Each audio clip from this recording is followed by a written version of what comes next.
Hey guys, tonight we walk straight into the freezing dark of colonial Massachusetts. A door slams, footsteps splash across wet cobblestone. Someone is shouting, not angry, but afraid.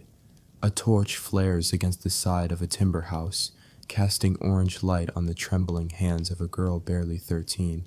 Behind her, another figure cries out from within. A woman, older, hoarse from hours of begging. Then more feet, more torches.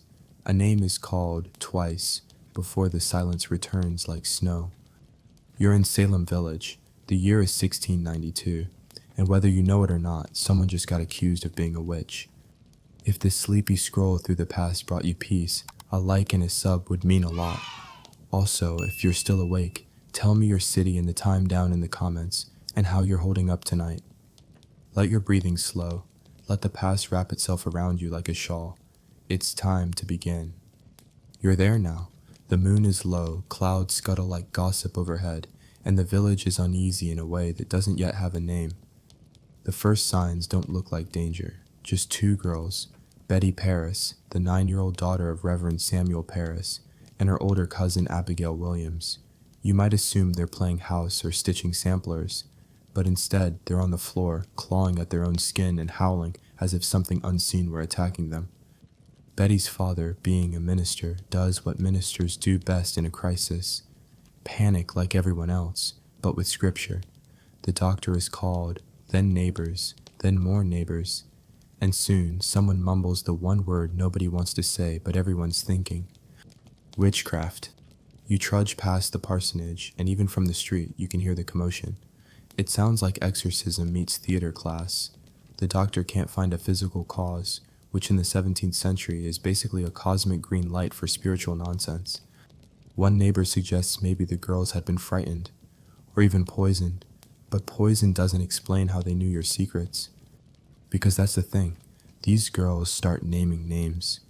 First, it's Tituba, an enslaved woman from the Caribbean who worked in the Paris household. Not exactly a surprising target. She's foreign, brown-skinned, and loves telling ghost stories that make the local Puritan kids' eyes go wide. Also, she occasionally practices a mix of folk rituals and storytelling that definitely doesn't pass the good Christian woman sniff test. Then they name Sarah Good, a homeless woman who chain smokes her pipe and mutters to herself on the road. She's poor, dirty, scary in the way old, unwashed truth-tellers often are. And then Sarah Osborne, who scandalously didn't go to church and dared, gasp, to remarry a man below her social class. Basically Salem's 1690s version of a reality show villain. These names fall like bricks into water, heavy, unstoppable. They ripple through town faster than you can say due process. Here's a weird bit. One of the earliest tests for witchcraft? Baking a witch cake, made from rye flour and the afflicted girl's urine. That delightful pastry was then fed to a dog. If the dog behaved oddly, it meant the person was guilty.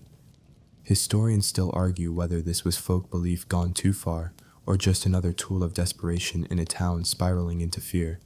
But what we do know is that people started believing it worked, which tells you more about the state of the village than any sermon could. Let's go back to that door slamming. It slammed for Sarah Good first. You can see her being dragged from her cottage, gaunt and wild-eyed, still holding her infant in her arms. She had nothing, not a coin, not a roof that didn't leak, but now she had something worse: attention. And remember, you're in Puritan New England. These folks saw life as a constant battle between holiness and hell. Everything had meaning: a sick cow, Satan, a bad harvest, the devil, a toothache, probably a demon. Combine that worldview with cabin fever, religious paranoia, and a bunch of kids suddenly realizing that pretending to convulse got them listened to. And you have a recipe not just for disaster, but for legally sanctioned horror. Fun fact, the first official hanging was of Bridget Bishop. She wore bright red clothes, red, in a world of black and gray Puritanism that was basically like strutting through town in neon with a sign saying, "Burn me." But that doesn't happen yet, not in this section. Right now, we're still on the edge. The cauldron is bubbling, yes, but it hasn't boiled over. Not quite. The girls start describing their torment. They say the women came to them in the night, sat on their chests, whispered in their ears, sent spirits to pinch and bite them. One said her fingers bent backward like willow branches. Another swore she saw wolves with human faces prowling under her bed. You sit in the cramped gallery of the meeting house, watching the magistrates scribble furiously as Abigail Williams gives the performance of a lifetime. She points, gasps, falls to the floor. She's not just a witness, she's possessed by her own storytelling. The town believes her. Why wouldn't they? She's young, devout, scared, and she has no reason to lie, right? Well, except maybe boredom, and resentment, and the thrill of attention, and a dozen other things you wouldn't dare say aloud in a courtroom lit by candle and suspicion. That's the scary part. It didn't take monsters to cause this. No fireballs, no dark rituals. Just ordinary people caught in a windstorm of belief.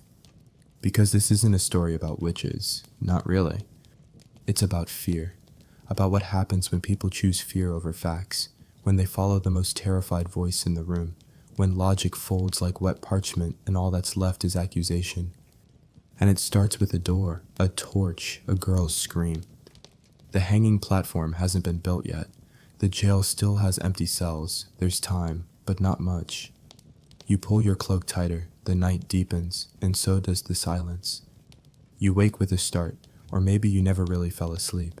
Either way, the sound of screaming is back, this time from inside the Paris house. You're standing beneath the window, listening to something between a cry and a chant. It's Betty again, or Abigail, or both. They sound possessed, except it's not Latin, it's sobbing, rambling, words about shadows and teeth and a woman in black sitting on the rafters. You glance down the road, there's already a small crowd gathering, because by now everyone's heard. The minister's niece and daughter are bewitched, and in Salem, being bewitched is like bleeding in shark-infested waters. What started as a single spark in the Paris household has now jumped from one cottage to another like dry thatch on fire. The affliction spread, fast. Ann Putnam Jr. is next, a 12-year-old girl from a powerful family. She starts claiming that witches are torturing her too. She screams in church, falls into fits during chores, claims spectral figures are trying to slice her skin open. Soon, Mercy Lewis and Mary Walcott join in, then Elizabeth Hubbard. Before long, it's a full-on teenage drama club with holy backing and political consequences. You sit on a worn bench in the back of the meeting house, hands folded politely as another trial begins. The girls twitch in unison. One gasps, another goes rigid. When the accused woman stands, they shriek like her shadow alone could smother them. And it works? Here's the thing no one likes to admit. People listened because the girls were entertaining. Yes, it was tragic. Yes, it was awful. But have you seen Mercy collapse into a full-body seizure while naming names? Riveting stuff. This was pre-Netflix, remember? Courtroom witch drama was the hottest ticket in town. What's that you say? Surely grown adults wouldn't take all this seriously. Oh, my sweet sleep-deprived traveler. They absolutely did. You see, the Puritans weren't just religious. They were marinated in theology. They believed the devil wasn't just possible. He was active, tactical, always recruiting. And where better to recruit than among women who were viewed, politely speaking, as spiritually fragile and naturally prone to temptation? So when the girls started pointing fingers, nobody said, hey, maybe they're making this up. Instead, they said, of course. That makes sense. And that's how you get logic like, Elizabeth Proctor gave me the evil eye, and now my cow's acting weird. Therefore, she's clearly in league with Satan. This is not satire. This is court testimony. Historians still argue whether the girls were faking, believed their own stories, or were experiencing something closer to mass conversion disorder, a kind of psychological contagion that makes real symptoms appear under stress. But here's what you see. The more dramatic the affliction, the more attention it gets, and attention is currency. Especially if you're a young girl in a society where your future is sowing, silence, and maybe surviving childbirth. Suddenly, you have power. You have the floor. Let's talk about the symptoms. The afflicted claim to feel stabbing pains, burning skin prickling under the flesh, hands bending backward, eyes rolling up like marbles. Some say they saw animals walking on two legs. Others said specters, ghostly versions of accused women, climbed into their beds and choked them at night. Creepy? Absolutely. True? Well, one doctor suggested it might be ergot poisoning. That's a mold that grows on rye and can cause hallucinations, spasms, and even gangrene. Very metal. It's the same stuff some think sparked the dancing plague in medieval Europe, where people literally danced themselves to death. Another theory? PTSD. This generation of Puritans grew up amid brutal wars with native tribes, frontier violence, and famine. Their world was already terrifying. Witches just gave it a name. Back to the girls. The most famous moment in this early phase comes during the examination of Sarah Good. One of the girls points at her and shouts, "There! There goes her spirit to stab me." The whole room gasps, and Sarah Good insists she's innocent, but what's stronger, a poor woman's denial or a teenage scream and a dramatic fall to the floor? Take a wild guess. And so Sarah Good, homeless, pregnant, despised, becomes one of the first condemned. Let's lighten it for one moment. There's a story, perhaps more local gossip than documented fact, about one of the girls collapsing dramatically into a firewood pile, only to pause and ask whether her skirt was dirty before continuing the fit. It's these little details that remind you, beneath the fear, these were kids, performers, and Salem had no script. You step into the cold again. The village is buzzing with fear. Children won't go out at night. Neighbors stop greeting each other. A sneeze at the wrong time or a smirk during sermon, and you might be next. The accused are now being held in makeshift jails, dark, damp, and reeking of rot. You can almost feel the chill of the stone walls and the scratch of straw against your legs as you huddle with the others. It's overcrowded, loud, and filled with women praying in whispers. What's worse? No one can tell who's next. There's no pattern. Some are poor. Others are landowners. Some are devout churchgoers. Others, sure, were weird. But weird isn't exactly a crime, unless you're in Salem, 1692. Actually, quick joke break. What did the accused witch say to the judge? "I'd die to get out of this trial." Too soon? Too accurate? Let's keep going. Because now the real machinery has started turning. Grand juries are being summoned. Spectral evidence, dreams, visions, feelings, is considered valid, and judges are listening like they're watching Shakespeare live. You watch as the girls list more names. The town listens, nods, scribbles. And you, sitting on a bench by the fire, wonder how long it'll be before someone says your name. The night is colder now, not just in weather, but in spirit. You walk past the meeting house and feel like the timbers themselves are tense, holding their breath. By the time you reach the edge of town, where the trees crowd thick like gossiping villagers, the stories shift, from girls and spirits to the woman who told them tales in the first place. Her name is Tituba, and in Salem village, she is neither fully seen nor fully forgotten. Enslaved, foreign, female. In 1692, that trifecta makes her the easiest target in the world. Tituba belonged to Reverend Samuel Parris, though saying it that way feels wrong, doesn't it? Belonged, as if she were a tool, an object, but that's how people like him saw her. A servant from Barbados, she cooked the meals, cleaned the house, and, when the children asked, told stories. And oh, the stories. Late at night, near the hearth, the girls would huddle close as Tituba spun tales of spirits, omens, strange magic from far-off islands where shadows walk and owls speak. Some stories scared them, others thrilled, all of them stuck like splinters in young, restless minds. That, some say, was the real spark. Not a devil's touch, not a poisoned rye field, just a few chilling bedtime tales that crossed an invisible cultural line. Historians still argue whether Tituba was actually practicing Afro-Caribbean folk magic, or whether her so-called rituals were exaggerated after the fact by frightened children and angry judges. What we do know is that she became the first person formally accused, and the first to confess. But not the way you'd expect. When she was brought to court, shackled, thin, confused, she didn't plead innocence like the others. Number. She told them what they wanted to hear.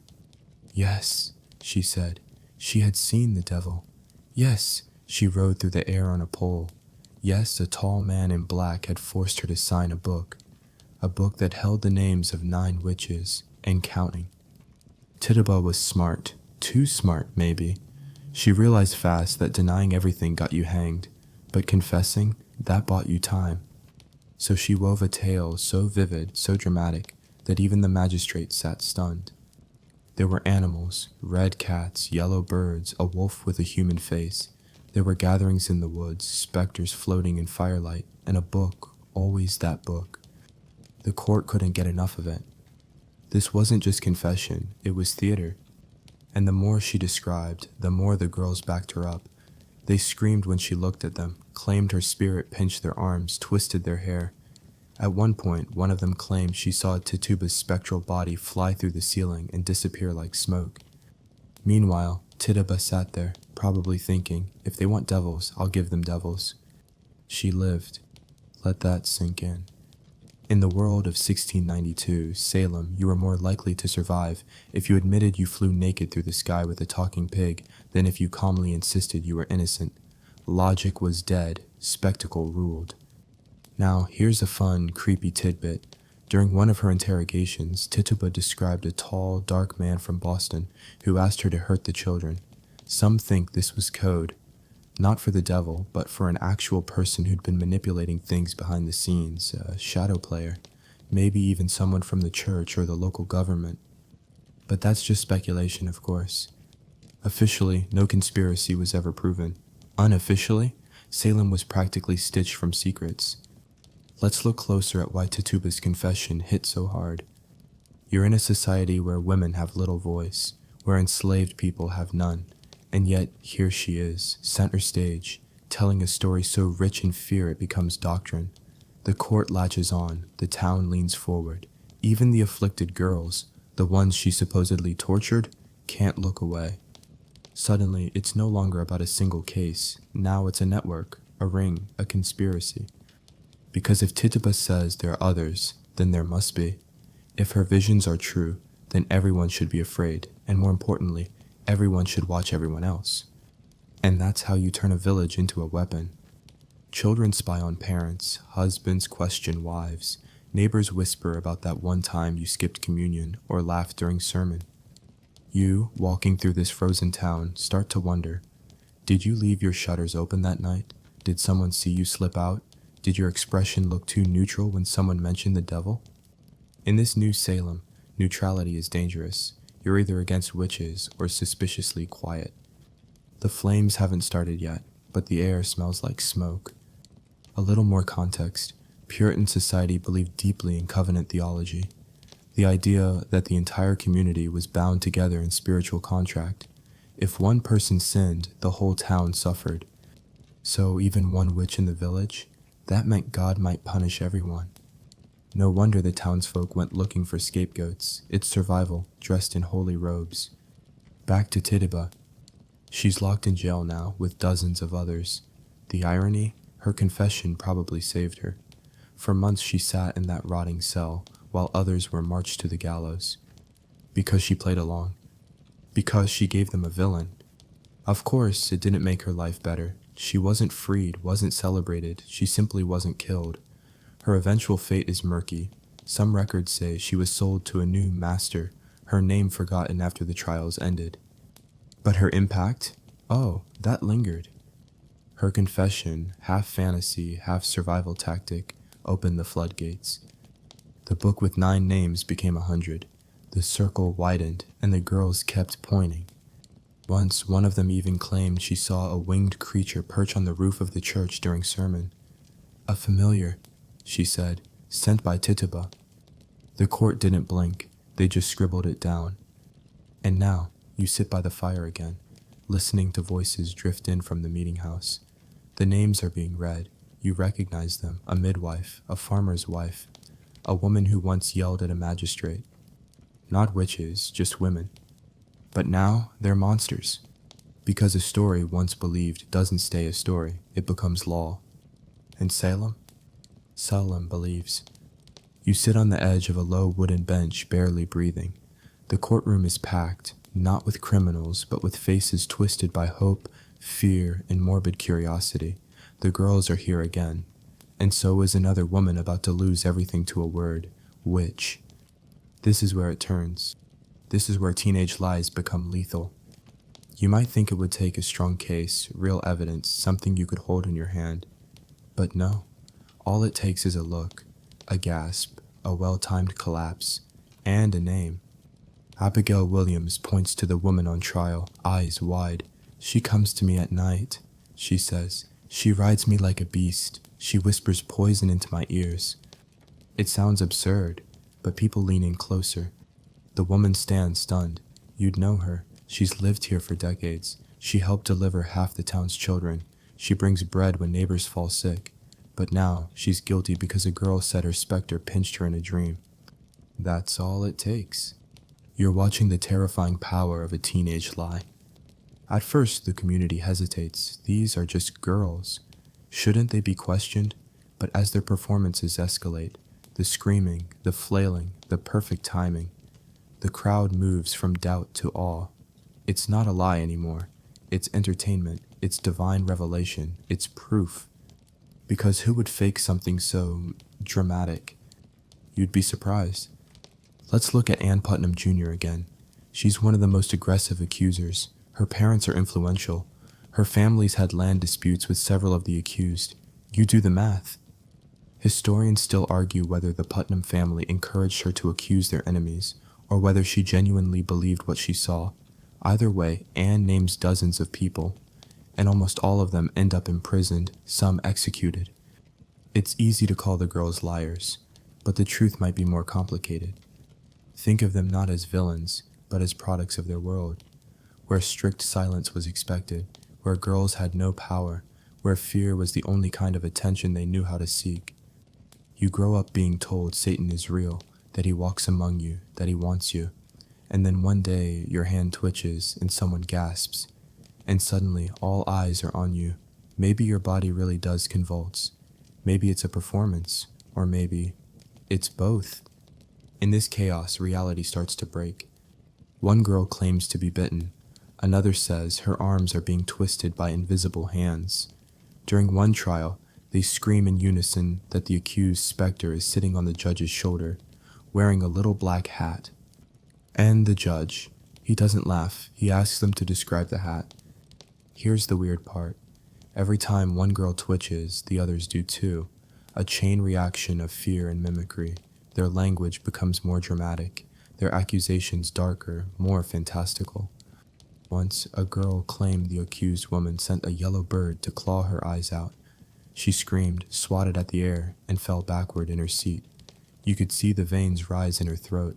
You could feel the heat of her panic. Except there was no bird. And yet, the town believes.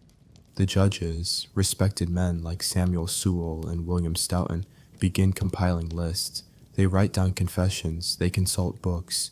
Cotton Mather, a respected minister, writes that the devil hath been raised in Salem and must be rooted out. Even science bows to fear. Spectral evidence claims that the spirit of a person attacked someone, even if their body was elsewhere, is now admissible. It's like convicting someone because you dreamed they looked guilty. Logic has left the building. Salem now runs on spectacle. There's something especially eerie about watching the girls work together. They build on each other's stories, like improvisational theater. One gasps, another points, a third collapses. Their eyes roll back in perfect rhythm. They fall into fits at the exact moment the accused woman touches her apron. Coincidence? Maybe, but it works. One particularly chilling moment comes when Mary Warren, a former afflicted girl, tries to tell the court it's all fake. She stands trembling in front of the judges, says she was lying, says the girls were pretending. The response? The other girls turn on her. They scream that Mary's spirit is now attacking them. They cry out that she's joined the witches.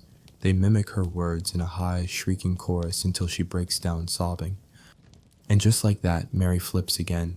She confesses to witchcraft, blames others, pleads for forgiveness. This is Salem in 1692. Tell the truth, and you die. Lie convincingly, and you might live. Another fringe detail, if your sleepy mind can handle one more. The girls began claiming they were being chased by witches in their dreams, that the spectral world was blending into their sleep.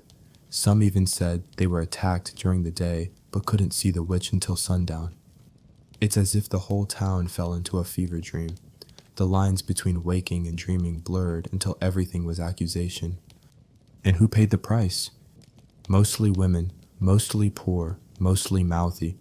If you were old, stubborn, or had opinions, you were suspicious. If you didn't go to church, you were suspect. If your husband died and left you land, witch. Even a few men were accused, but the ratio heavily skewed. Because in Puritan eyes, women were weaker, more likely to be tempted, more likely to tempt others, original sin and all that. Now, think about this. The girls accusing these women had once looked up to them. They were neighbors, relatives, caregivers, and now they were monsters. You begin to see what fear really does. It doesn't just make you afraid, it makes you forget who people are. One joke before we end this section, just to keep you grounded. What's the Salem version of truth or dare?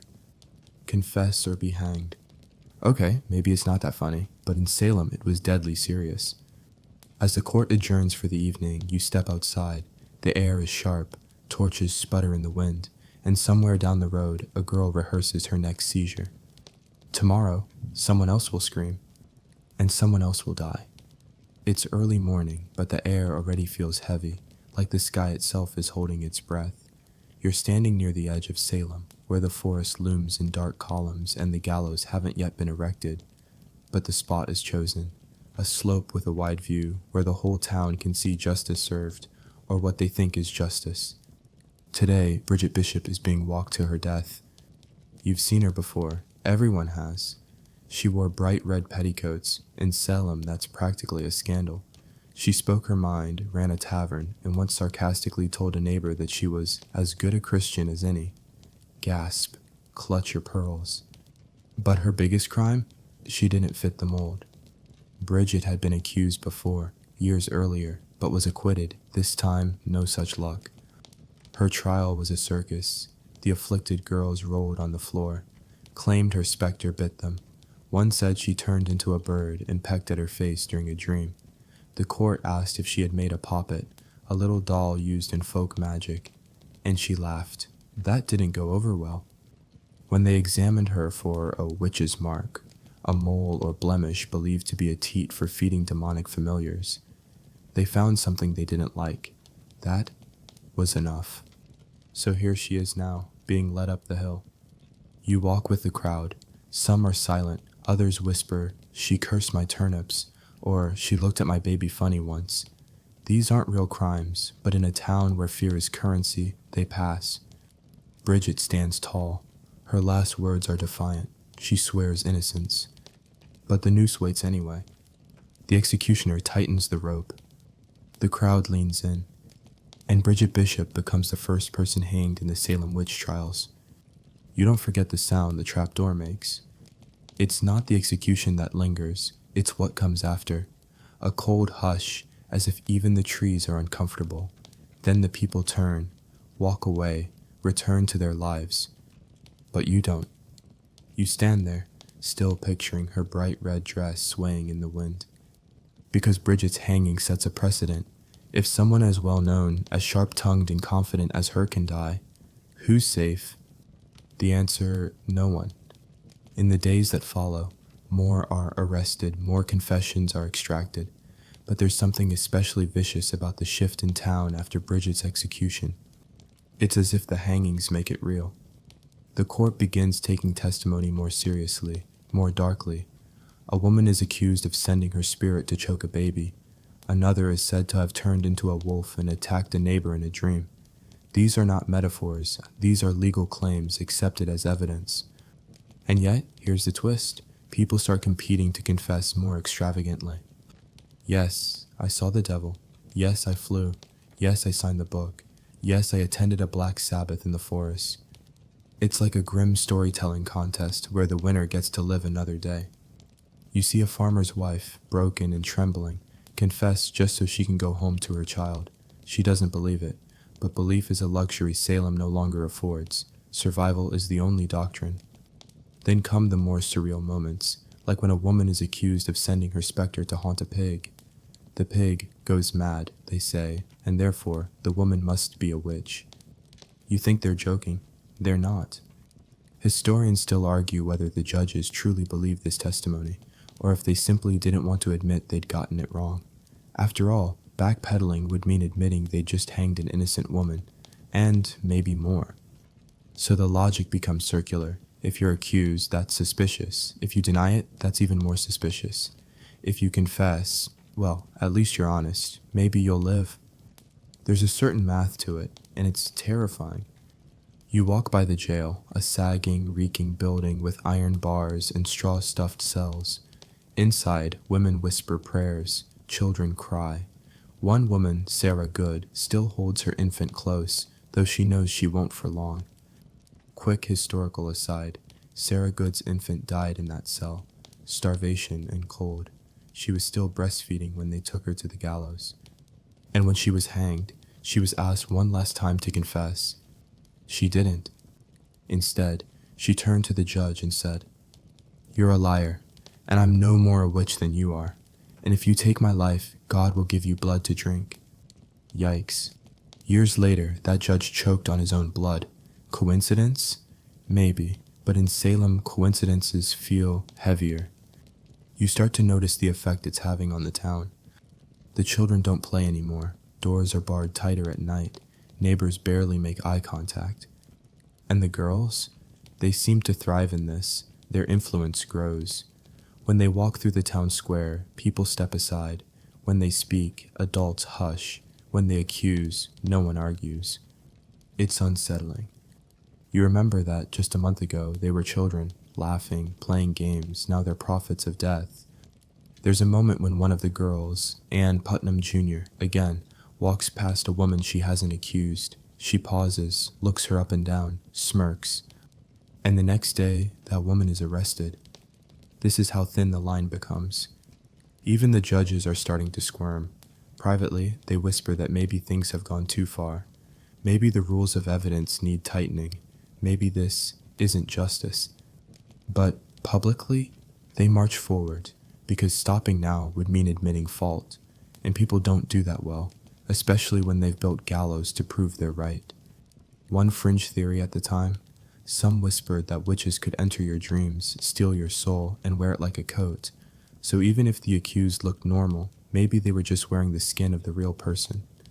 Try disproving that in court. The fear was eating logic alive. As you leave the execution site, the wind picks up. You think of Bridget, her red dress, her defiance, her silence at the end. She wasn't the last. She was just the first.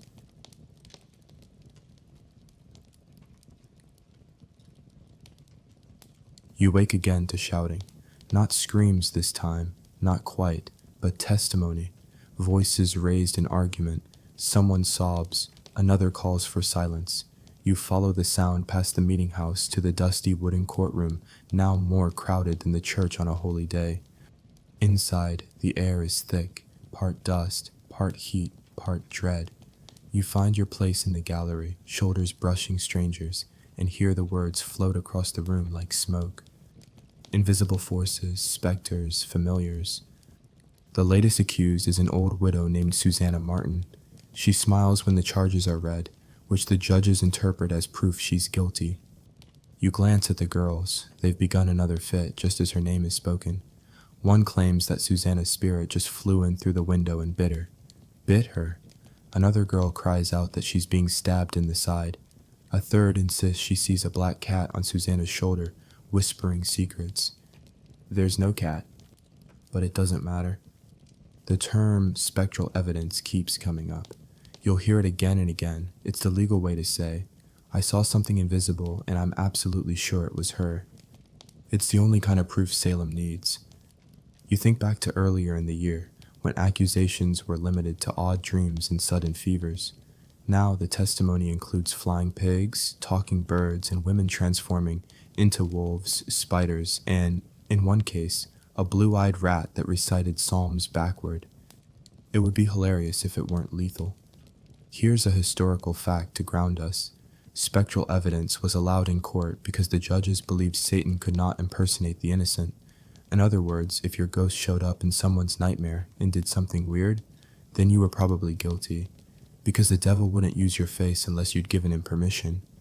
Historians still argue whether this interpretation came from bad theology or just desperation to convict someone, anyone. What's certain is that this logic let the accusation snowball into full-on religious theater. The courtroom becomes a kind of dark pageant. One of the girls, Mercy Lewis, delivers what might be her most dramatic fit yet.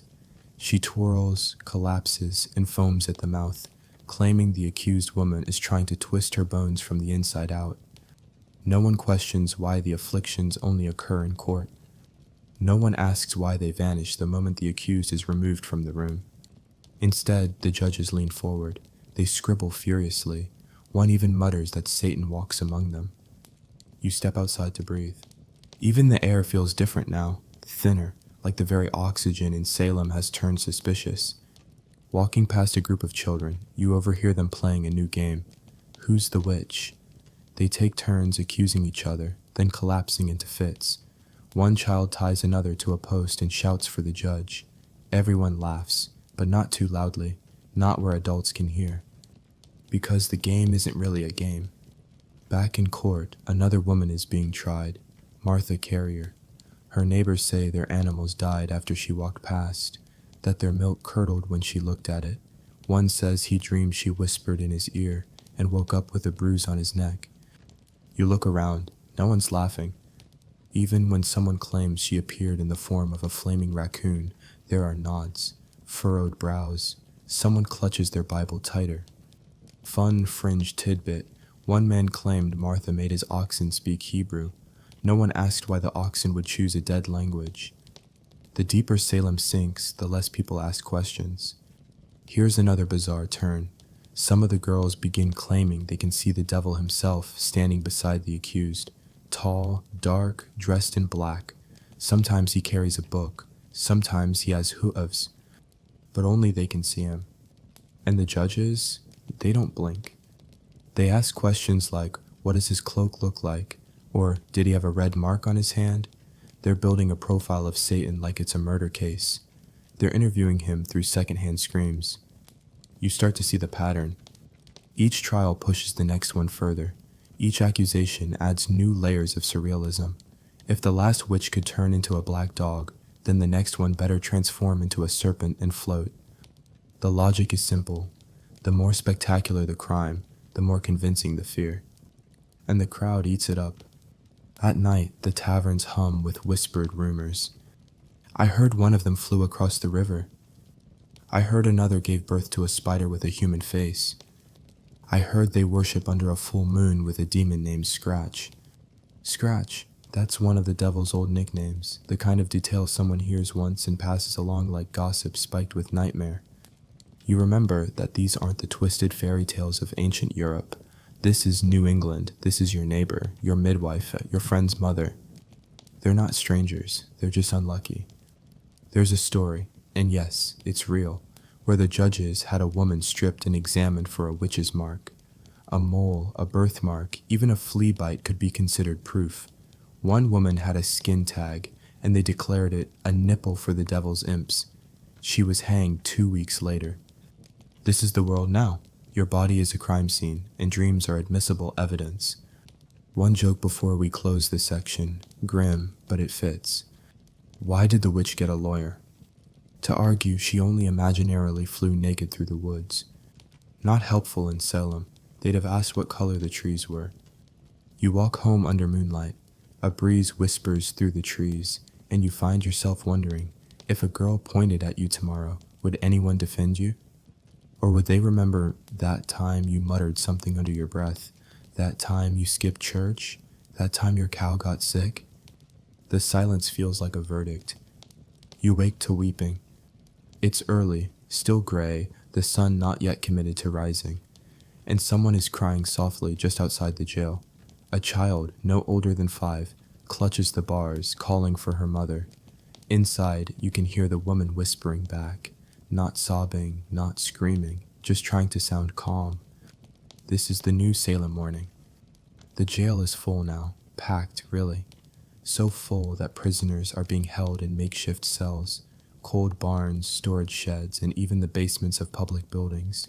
The walls sweat with damp. The straw mats are rank. Chains jangle with every breath. But it's not the conditions that shake you. It's who's inside.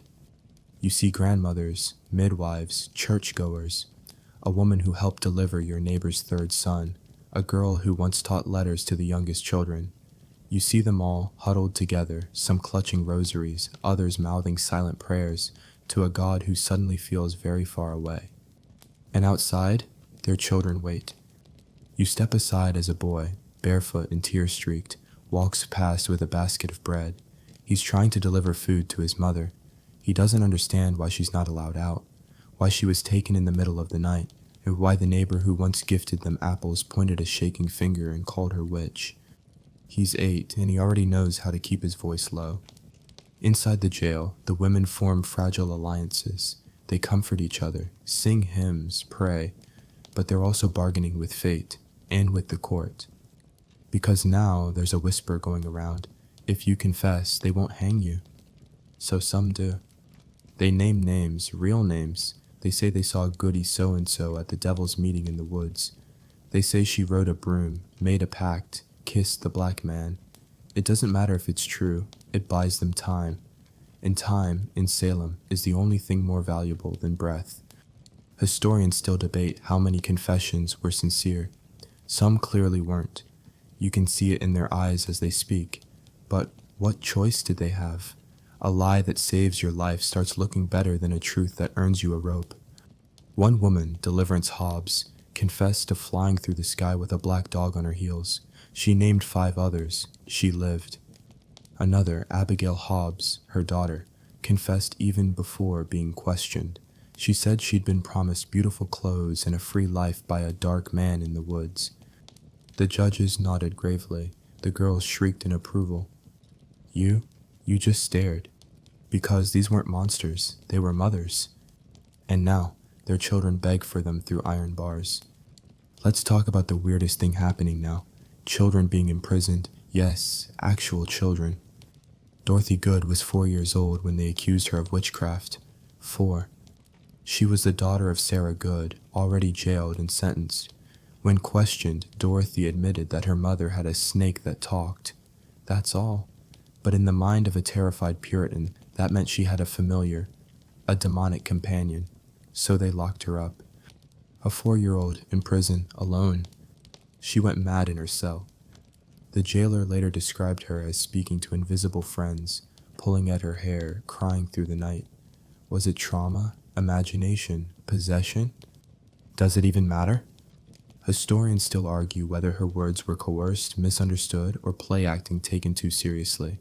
But we know this: Dorothy was never the same. One guard, likely drunk, joked that even the babes suckle witch's milk now. That line traveled like wildfire, and soon people started eyeing even toddlers with suspicion. You walk through town and notice it everywhere. Women avoiding eye contact, clutching their children closer, looking over their shoulders, even at church. The laughter of children doesn't feel innocent anymore. It feels risky. Let's pause for a strange fact. One girl claimed that witches rode into her room on a shadow and stole her breath, using a spoon made of bone. Another said her Bible turned to dust when a witch's spirit touched it. No one questioned how dust got into a closed book. They just nodded. Because at this point, fear has inertia. It no longer needs to be pushed. Even the judges are starting to show signs of unease. One, a younger magistrate named Nathaniel Saltonstall, resigns after the first executions. He says nothing at first, but the silence is louder than a sermon. It means someone sees what's happening. But he's replaced. The machine doesn't stop. You step into the back of the courtroom and watch as a young woman named Elizabeth Howe is led in. She's graceful, quiet, accused of turning milk sour and appearing as a cat. The girls perform their usual symphony. One gasps, another faints, a third begins reciting the Lord's Prayer until she chokes. They point at Elizabeth and say her spirit is clawing them. She stands in silence. And then she says, "God knows I'm innocent, and he is my judge." She's sentenced to hang. You see her husband hold her hand through the jail window that night. You see her daughter leave wildflowers at the door, and you feel something in your chest shift. Because the jail isn't just full of accused witches. It's full of families, ripped apart. And Salem has started to forget they were ever whole. Here's a final twisted joke before the end of the section. Why didn't the witch ever get cold in jail? Because she was always burning with guilt. Except they didn't burn witches in Salem. That was Europe. Salem preferred the noose, quieter, more efficient, less messy. You leave the jail yard and walk back through town. The streets are empty. The sun is finally rising. But the shadows are longer than they should be. And behind you, a little girl whispers, "Mama?" through iron bars. The sun finally breaks through the clouds as you reach the far end of the village. But the warmth doesn't reach Salem's bones. Not anymore. Not when the air hangs thick with silence. Not when every whisper feels like an accusation waiting to happen. You're standing near the common green, where the jail carts have begun to pass more regularly, covered wagons with iron bars, horses that seem reluctant to pull their cargo.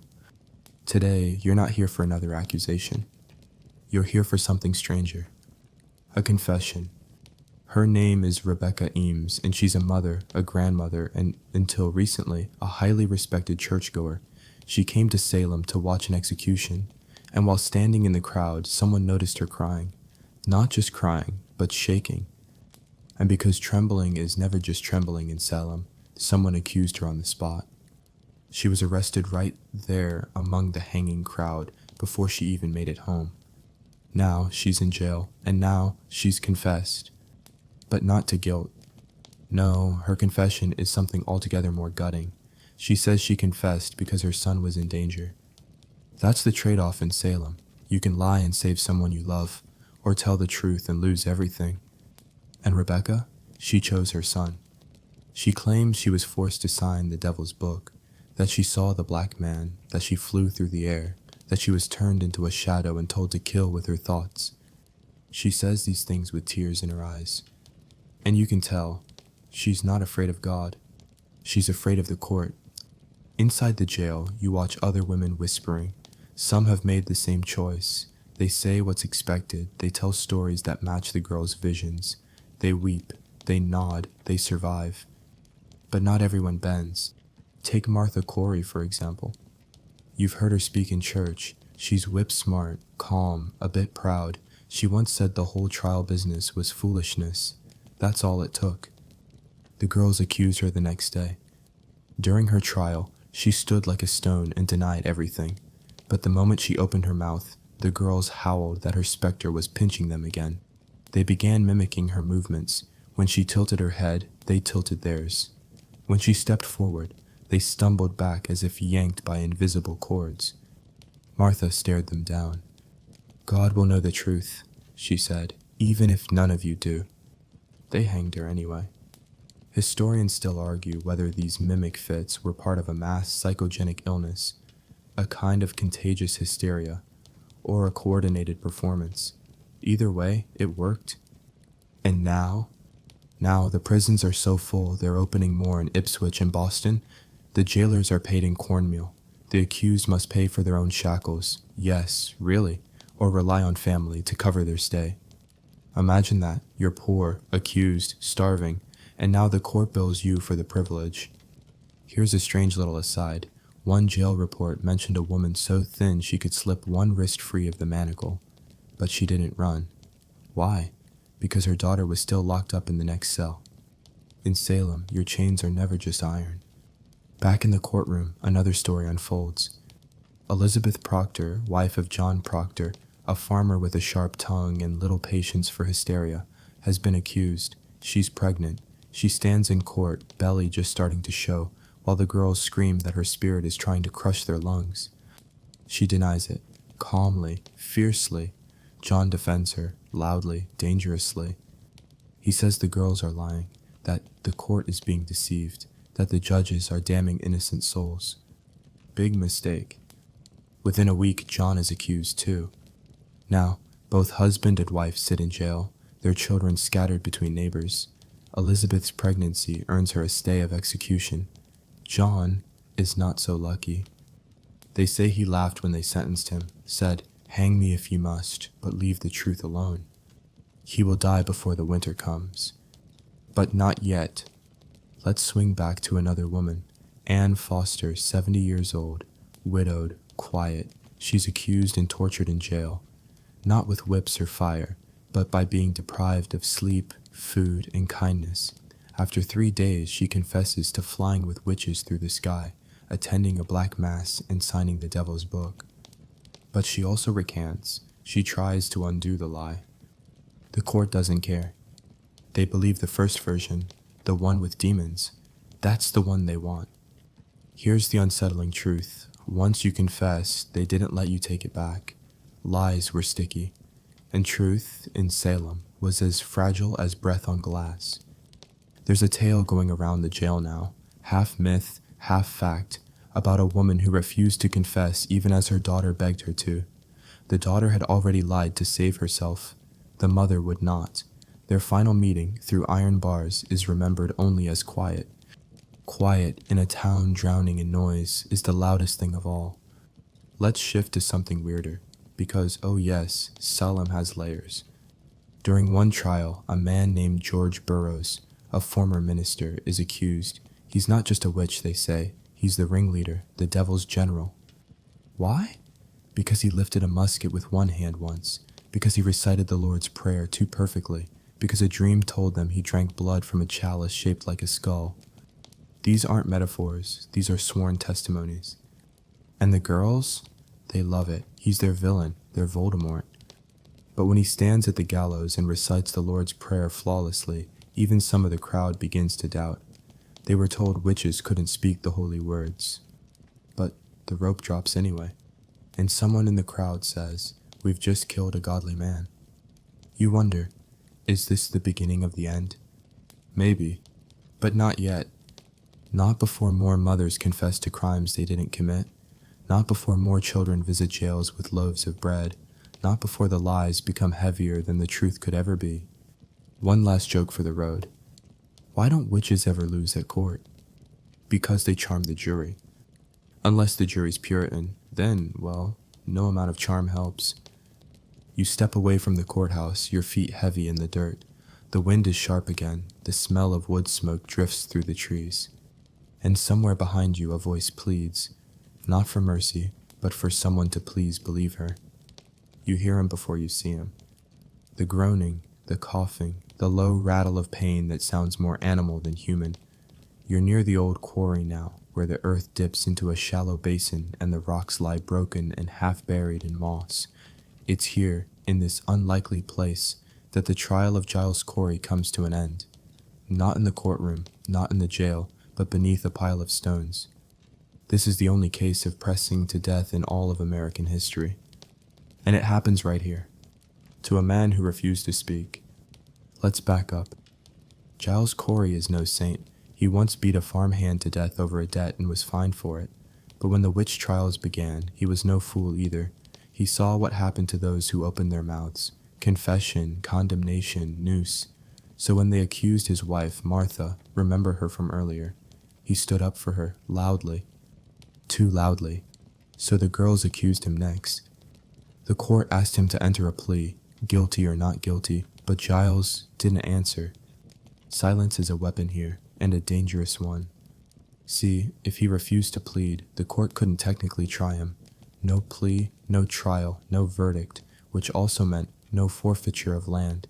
If he were convicted, his property would be seized, but if he died unconvicted, it would pass to his sons. Giles knew what he was doing. So, the court decided to make him plead. The method, peine forte et dure, strong and hard punishment, a medieval practice the English had mostly left behind, but Salem found it useful in a pinch. They stripped him, laid him flat in a pit, placed a board across his chest, and began adding stones, one at a time. They asked again, "Will you plead?" Giles spat blood and said nothing. More stones. "Will you plead?" Still nothing. More weight, bones creaking, ribs cracking. His tongue swells until it lolls from his mouth. On the third day, yes, the third day, With blood in his lungs and dust in his teeth, he finally speaks. Not to the judges, but to the man adding the rocks. He looks up and says, "More weight." And then he dies. That's all. No final curse, no confession, no victory. Just a man who chose silence so his sons could inherit a patch of Massachusetts dirt. You walk away from the quarry, your legs weak. The path is quiet, too quiet. Even the crows don't cry, just the whisper of wind and the echo of the word, more. Historians still argue about Giles Corey. Was he a martyr, a stubborn old man, a schemer, a fool? But one thing is clear, his silence thundered louder than any of the girls' screams. Let's shift for a moment to the courtroom. Because even while Giles is being crushed beneath stone, the trials go on. More women are being brought in. The girls now flail with such intensity they bruise themselves. One girl, Ann Putnam again, claims a woman's specter has buried a claw in her stomach. A claw, like an animal. She doubles over dramatically and moans that the devil rides her like a cart. The judge asks if she can describe the beast. She says it's a man's body with a goat's head and a preacher's voice. No one blinks. Outside, the town is fraying. Crops are dying, children are sick, families are shattered, and yet the trials continue. Because at this point it's too late to stop. Too many names, too many bodies, too many lies. One weird fact for your sleep-addled brain, during this time, local animals began to disappear. Chickens, cats, a goat or two. Some said the witches were using them in rituals. Others, more likely, knew that in chaos, hunger wins. But of course, when a black cat vanished, it wasn't a thief. It was Satan reclaiming his servant. This is how absurd it's gotten. If your cow stops giving milk, blame a witch. If your bread goes moldy, it's a hex. If your dreams turn sour, it's because Goody Nurse stared at you too long last Sabbath. You begin to wonder, does Salem actually want this to end? Or has the fear become comfortable? Like a wound you keep scratching because the pain at least feels familiar. Back in town, the ministers are starting to argue. Cotton Mather, yes, that Cotton Mather, writes from Boston saying maybe it's time to chill out. His father, Increase Mather, even better name, begins questioning the use of spectral evidence. They don't outright condemn the trials, but they suggest maybe we've gone a little too far. The judges don't listen, or rather they can't, because admitting doubt now would mean admitting guilt. It would mean confessing to the deaths of people like Giles Corey, who never even stood trial. And in Salem, truth is the real heresy. You stop by the old church before dusk. It's empty, dusty, still. You sit in the back pew and stare at the pulpit. There's a Bible left open. The verse, "Thou shalt not bear false witness." Irony doesn't scream in Salem. It whispers. A quick joke before we close. Why didn't Giles Corey get haunted after death? Because even the ghosts respect a man who says, "More weight." You leave the church and walk home through streets that barely feel like home anymore. You pass doors bolted tight, windows with shutters nailed shut. A town that once worried about wolves now devours itself in silence. And tomorrow? Tomorrow, someone else will be accused. But not Giles Corey. He said nothing, and it echoed through the ages. The rain begins gently, not enough to send people running, but just enough to turn the dirt to soup and smear the chalk markings outside the jail. Salem feels quieter this morning, but it's not peace. It's the pause you hear before a scream.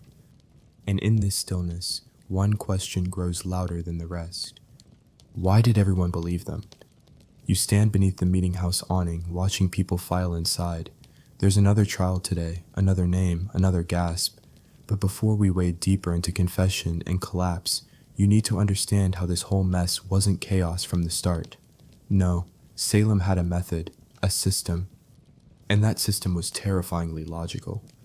To understand how they got here, you need to understand how Puritans thought. This was a culture obsessed with invisible forces. Sin was a sickness. The devil wasn't a metaphor. He was real, hungry, and very interested in your soul.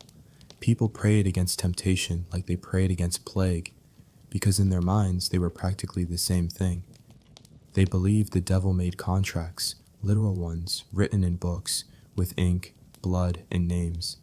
That's why you keep hearing references to the devil's book in these trials. That book, in their eyes, was more dangerous than fire or sword. To sign it meant eternal damnation, and real-world consequences too. And here's where it gets more unhinged. The courts tried to investigate all this, like scientifically. They brought in ministers and experts to examine suspects for devil's marks, analyze their dreams, and test whether they could say the Lord's Prayer without stumbling. Some women were forced to recite the 10 Commandments. If they forgot one, proof of guilt. Some even underwent the infamous touch test. The afflicted girls would collapse when the accused looked at them, but if the accused touched them, the fits would sometimes stop. Salem took this as proof the accused were witches, not that the girls were acting. Logical, in the same way a haunted mirror is logical. Here's a real historical example. During Sarah Good's trial, her inability to say the full Lord's Prayer was used as damning evidence. Her mind, addled by jail, trauma, and starvation, couldn't focus. But to the judges, that wasn't grief, it was guilt. Historians still argue whether the judges believed any of this. Some likely did. Others probably wanted to believe. It made their job easier. A frightened community craves certainty, and these rituals, the books, the questions, the physical evidence, gave them a twisted kind of order. And people love order, especially when chaos feels like it's crawling under their skin. You walk past a group of townsfolk gathered under the eaves of the tavern. One whispers that a neighbor's bread rose without yeast. Another says a mare miscarried after a woman passed by the stable. A third mutters that someone's well water has turned bitter. Everything is a sign. Everything means something. And what makes this all so dangerous? The trials follow a pattern. First, the accusation, usually by one of the afflicted girls, sometimes by a neighbor with a grudge. Then, the preliminary hearing, screaming, seizures, invisible cats. You know the drill. Then comes the formal trial, spectral evidence, confession hunting, character assassination. A jury is gathered, usually local men, and they're told to weigh evidence that includes vibes, rumors, and dreams. Finally, the verdict, almost always guilty, because by now innocence is treason. And here's the kicker, the accused were denied lawyers. That's right, they had to defend themselves, often while shackled, starved, and sleep-deprived. You try doing that while a teenage girl is flopping around on the floor and screaming that you're sending ghosts into her mouth. Now, let's look at the experts. Cotton Mather, Harvard grad, minister, high society thinker, wasn't just some fire and brimstone street preacher. He wrote extensively about the trials. He believed Satan targeted the righteous, not the wicked. That's why so many good people were being accused. To him, that made sense. He warned against using spectral evidence, but not very loudly, and certainly not before dozens were dead. His father, Increase Mather, eventually denounced the court's reliance on invisible proof. Famously, he said, it were better that 10 suspected witches should escape than that one innocent person should be condemned. A little late, Increase, but we'll give you half credit for trying. One fringe tidbit, some Puritans believed that the devil could only possess those who allowed him in, but others thought he could wear anyone's face, with or without consent. That contradiction never got resolved. They just toggled between interpretations depending on who was on trial. You return to the courtroom just in time to hear a new accusation. The girl screams that she saw the accused dancing with Satan beneath the full moon, that they drank blood from a goat's skull, that they rode a broomstick backward across the river. The judge nods, writes it down, and the crowd doesn't laugh, not even once, because by now the absurd has become normal. You sit quietly, watching the accused, an old woman named Alice Parker, stand in chains. Her eyes are clear, her voice steady. She denies everything. But the girls? They're ready. They clutch their throats, fall to the floor. One claims her heart is being twisted by invisible hands. Alice steps forward and reaches toward them. And suddenly, all the fits stop. Gasps. The judge says, "You see?" The touch reveals the witch. And Alice? She just stares ahead. That's how easy it is. You try to help, And they call it proof. You leave before the sentence. You already know what it'll be. Outside, the air is sharp, the trees still whisper, and the rain has finally stopped. But you swear you can still hear it, dripping from the roof, like time passing. A final joke before you drift. What did the devil say to Salem? You're doing my job for me. You walk home in silence, and in the distance, another name is shouted in court.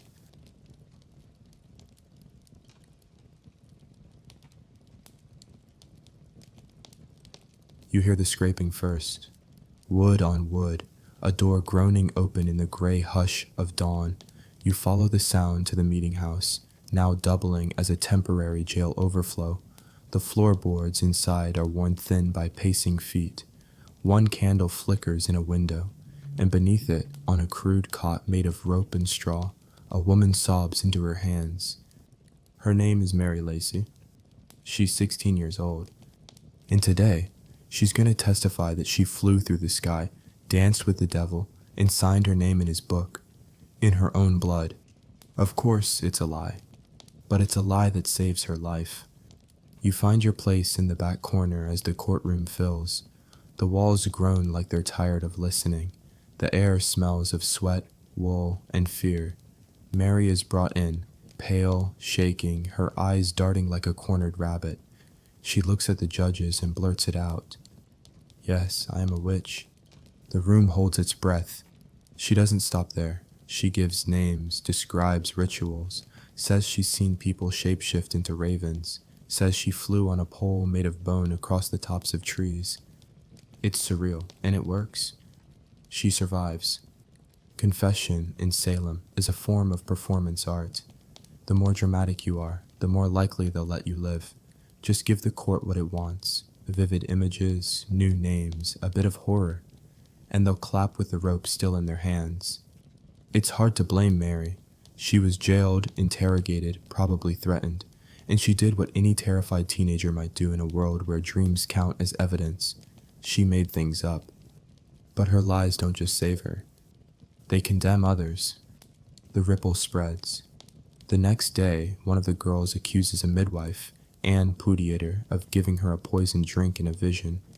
In the real world, Anne once gave her herbs for cramps, but in a dream, that was a potion. Anne is arrested.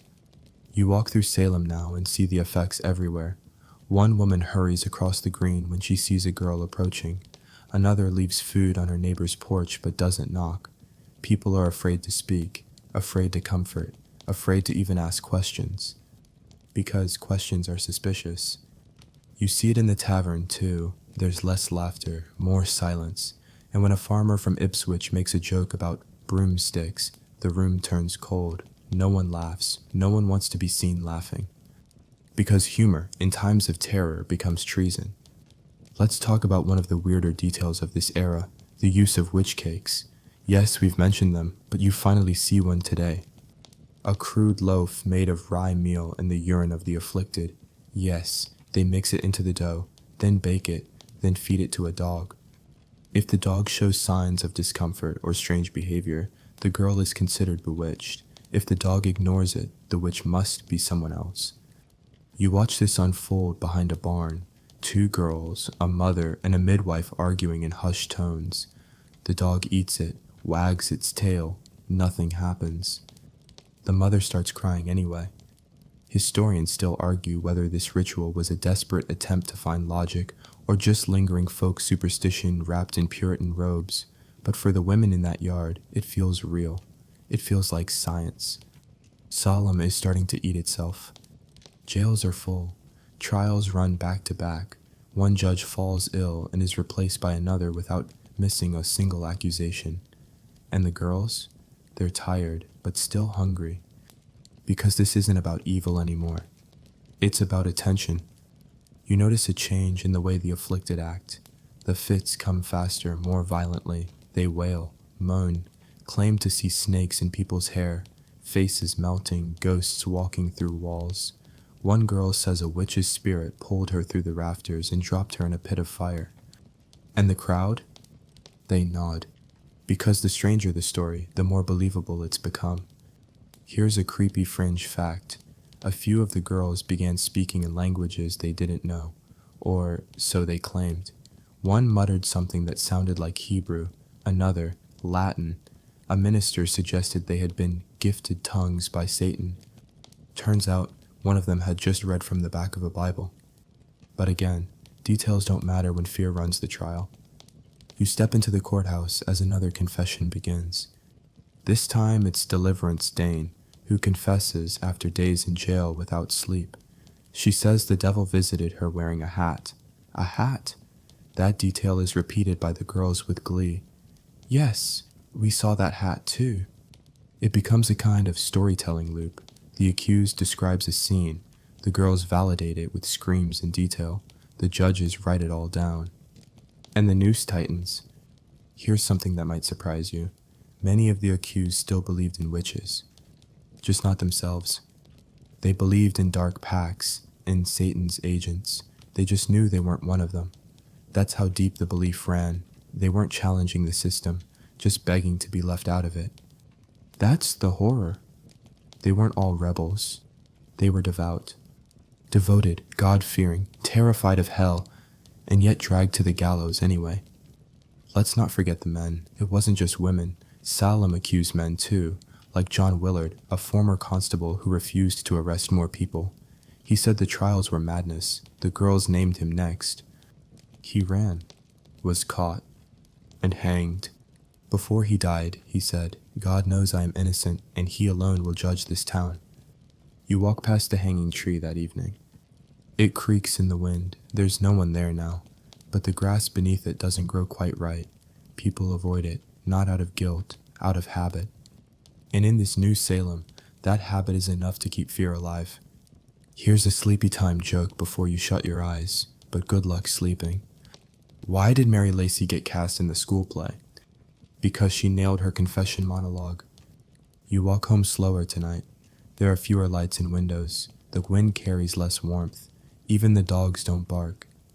And inside the courtroom, a new name is being whispered, quietly, carefully, as though the sound alone could summon the gallows.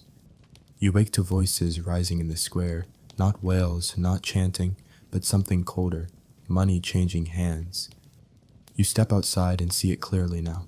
Men haggling over a piece of land, a plot once belonging to a woman recently hanged.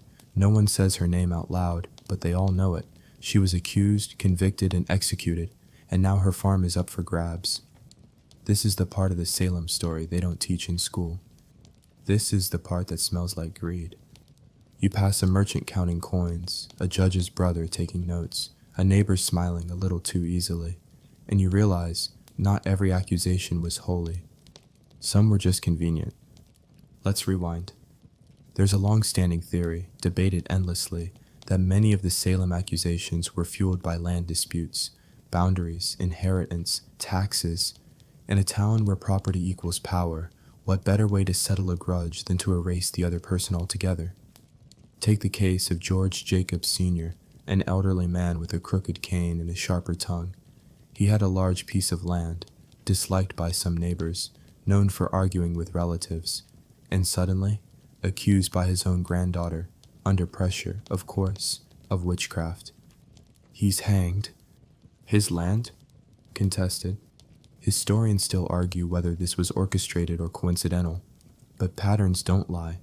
Property often shifted hands after an execution, either seized outright or left vulnerable to claims.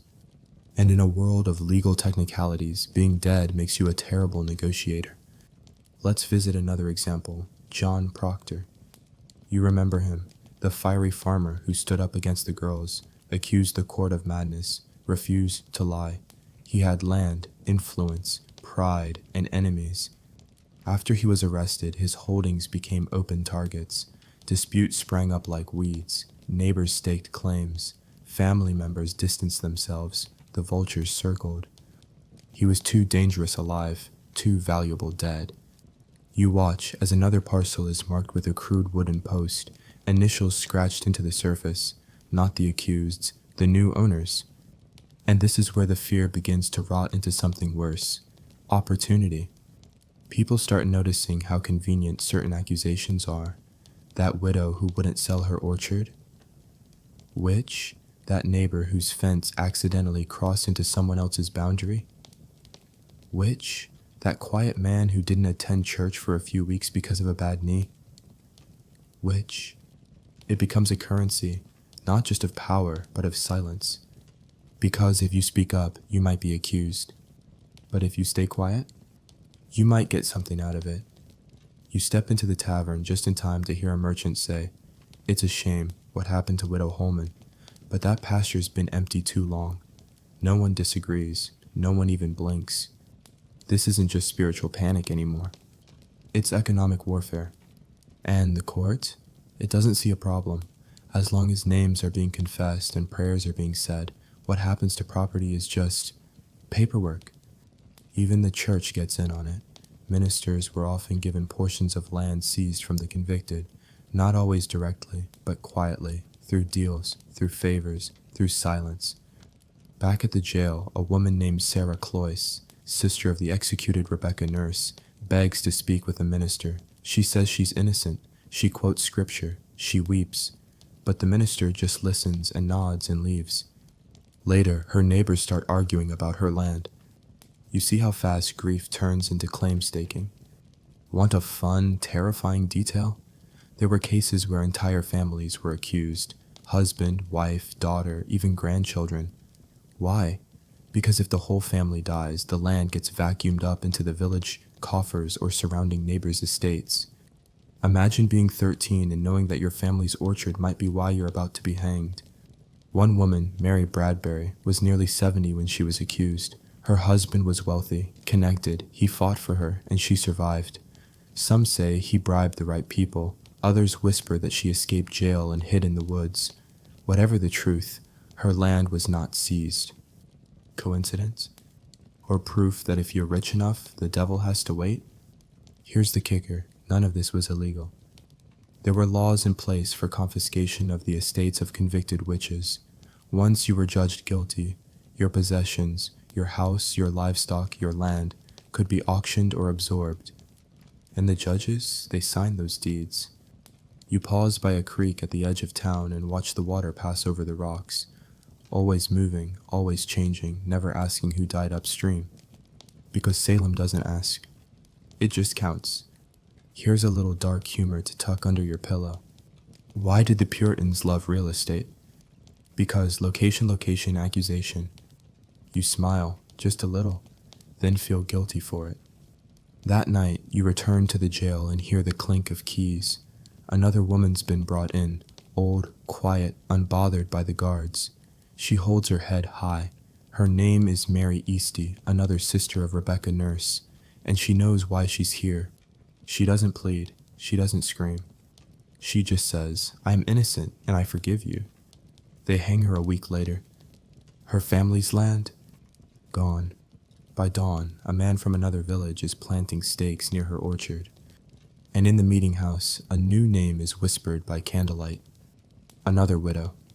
Another pasture. Another witch. You find yourself back on the edge of the forest, where the trees bend slightly inward, like they're listening. The path here is narrow, rutted, lined with crushed leaves and scattered bones. Chicken, squirrel, rabbit. You're not here to find witches tonight. You're here to figure out why the girls weren't faking. Exactly. Because here's the twist no one expects. For all the screaming and shaking, for all the sobs and seizures and possessed performances, the girls might not have been lying. Not entirely. You crouch beneath a bare-limbed ash and think back on what you've seen. The fits, the mimicry, the visions. The girls weren't just flopping around for fun. Sometimes they foamed at the mouth. Sometimes they went rigid for hours. One girl tried to throw herself into a well. Another broke a window with her bare hands. They weren't actors. They were something else. Some scholars today call it mass conversion disorder, a kind of mass hysteria where psychological stress shows up physically. A twitch becomes a tremor. A thought becomes a wound, especially in young people, especially in girls whose bodies were tightly policed and whose voices were rarely believed. And in Puritan Salem, they were under pressure that would snap steel. Think about it. They were girls raised to be silent, dutiful, invisible, told that the devil was real, that hell was closer than breath, that their bodies were full of temptation, that even their thoughts could damn them. Then, one day they scream, and the entire world listens. That's power. And power, once tasted, doesn't go quietly. Historians still argue about whether the girls started out believing or started out pretending, but what's terrifying is how hard it is to tell the difference. The body doesn't always wait for the brain to catch up. Take Abigail Williams, for instance. Her fits were among the most violent. Her shrieks echoed off courtroom rafters. But she didn't gain much. No land, no inheritance, no titles. She just kept going, crying, accusing, convulsing. Did she believe? Did she want to believe? And does it matter? There's a story, buried deep in court records, about Elizabeth Booth, one of the afflicted girls. At one point, she stops mid-fit, covers her face, and whispers, "I don't want to do this anymore." The magistrate writes that down, then ignores it. A few days later, she accuses someone else.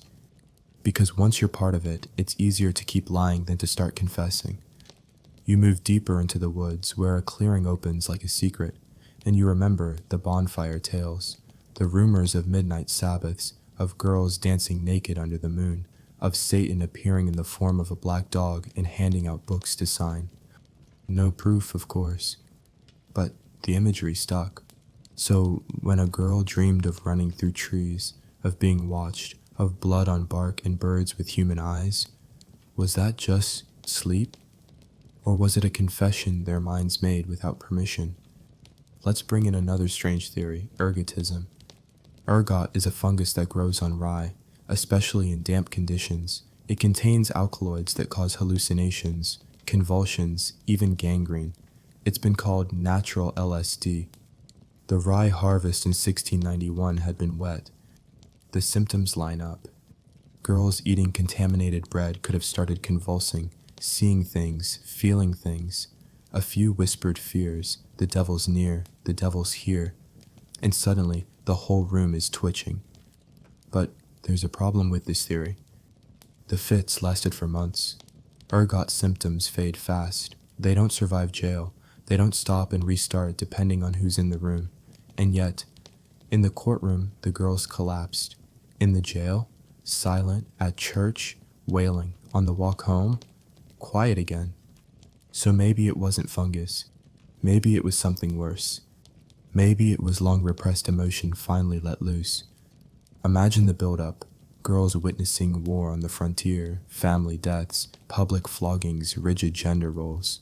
No therapy, no outlet, just sermons and silence. Then, finally, someone gives them permission to scream. So they do. And they can't stop. One fringe theory. Some girls might have had epilepsy. Others may have been victims of abuse, spiritual, physical, or worse. And these fits were the only language their bodies had left. You think of Mercy Lewis. She lost her parents in a native raid, watched them killed in front of her, came to Salem as an orphan, then began accusing anyone who reminded her of fear. Was she faking? Or just still running? This is the part where the story stops being about witches and starts being about trauma. And the town? It didn't want to see that. Because trauma's messy, hard to blame, doesn't hang easily. But witches? Witches are useful. You leave the woods just as the wind kicks up, dry leaves swirling like cinders. A new trial is starting. You pass a girl kneeling in the grass, face calm, hands folded. She looks up at the sky and mutters something you can't hear. A prayer? A lie? A memory? You'll never know. But in Salem, truth doesn't matter anymore. Only belief. Here's your nightly joke before we close. What did the afflicted girls say when asked for proof? Proof? Sweetheart, we are the proof. You walk back toward the gallows field. Another girl has begun to shake. Her mouth foams. Her eyes roll back. And the crowd begins to cheer. By now, the sun doesn't rise over Salem. It crawls, slow, reluctant, dim. Even the light seems afraid to look too closely. You're back in the meeting house, but something's changed. Not the wood, not the air, it's the tone. Because a man who helped start this whole fire is now trying to stamp it out with his bare hands. His name is Reverend John Hale, and up until now he's been one of the most fervent witch hunters in the colony. He believed, deeply, passionately. He stood in the courtroom nodding as the girls screamed. He questioned the accused with scripture in one hand and suspicion in the other. His sermons poured oil on the fire. But then they accuse his own wife. And just like that, the wind changes. You sit quietly as Reverend Hale takes the stand, not as a judge, not as an accuser, but as a man who has seen too much. His face is pale, his eyes are ringed in sleepless circles, his hands tremble slightly as he speaks. "I was blind," he says, "I was wrong." The courtroom shifts like an animal stirring in its sleep. The judges stiffen, the girls glance at each other. One of them begins a low moan, as if warming up for a fit. But Hale keeps going. He says spectral evidence is no evidence at all, that dreams are not proof, that the devil can impersonate the innocent, that the court has been damning good people with bad logic. And then he says something no one expected. If you continue these executions, the guilt will not lie with the devil. It will lie with you. Boom. Silence. He walks out, and the room stays frozen. Here's the thing. Hale wasn't a nobody. He was respected, Harvard educated, known for his piety. His turn shakes people. Some begin to whisper, maybe he's right. Maybe it has gone too far. But the machine keeps turning. Because if the court admits it was wrong, it must also admit that dozens of innocent people have died, that confessions were coerced, that trials were theater, that power was abused. And power never apologizes quickly. You step into the street and notice something else. A new name is on the arrest warrant, Reverend George Burroughs. A minister, a man of the cloth. His crime? Allegedly being the leader of the witches. They say he had supernatural strength, once lifted a musket with one hand, that he charmed a congregation, that he recited prayers too perfectly, that he didn't cry at his first wife's funeral. One girl claims his specter visited her and gave her a kiss that burned like coal. Another says she saw him walking on air. The court eats it up. He's arrested, shackled, put on trial. During the trial, he denies everything, calmly, powerfully. He reminds the judges that he was once one of them, that he preached the same sermons, that he studied the same scriptures. They don't care. One girl flops to the floor and yells that he just turned into a wolf.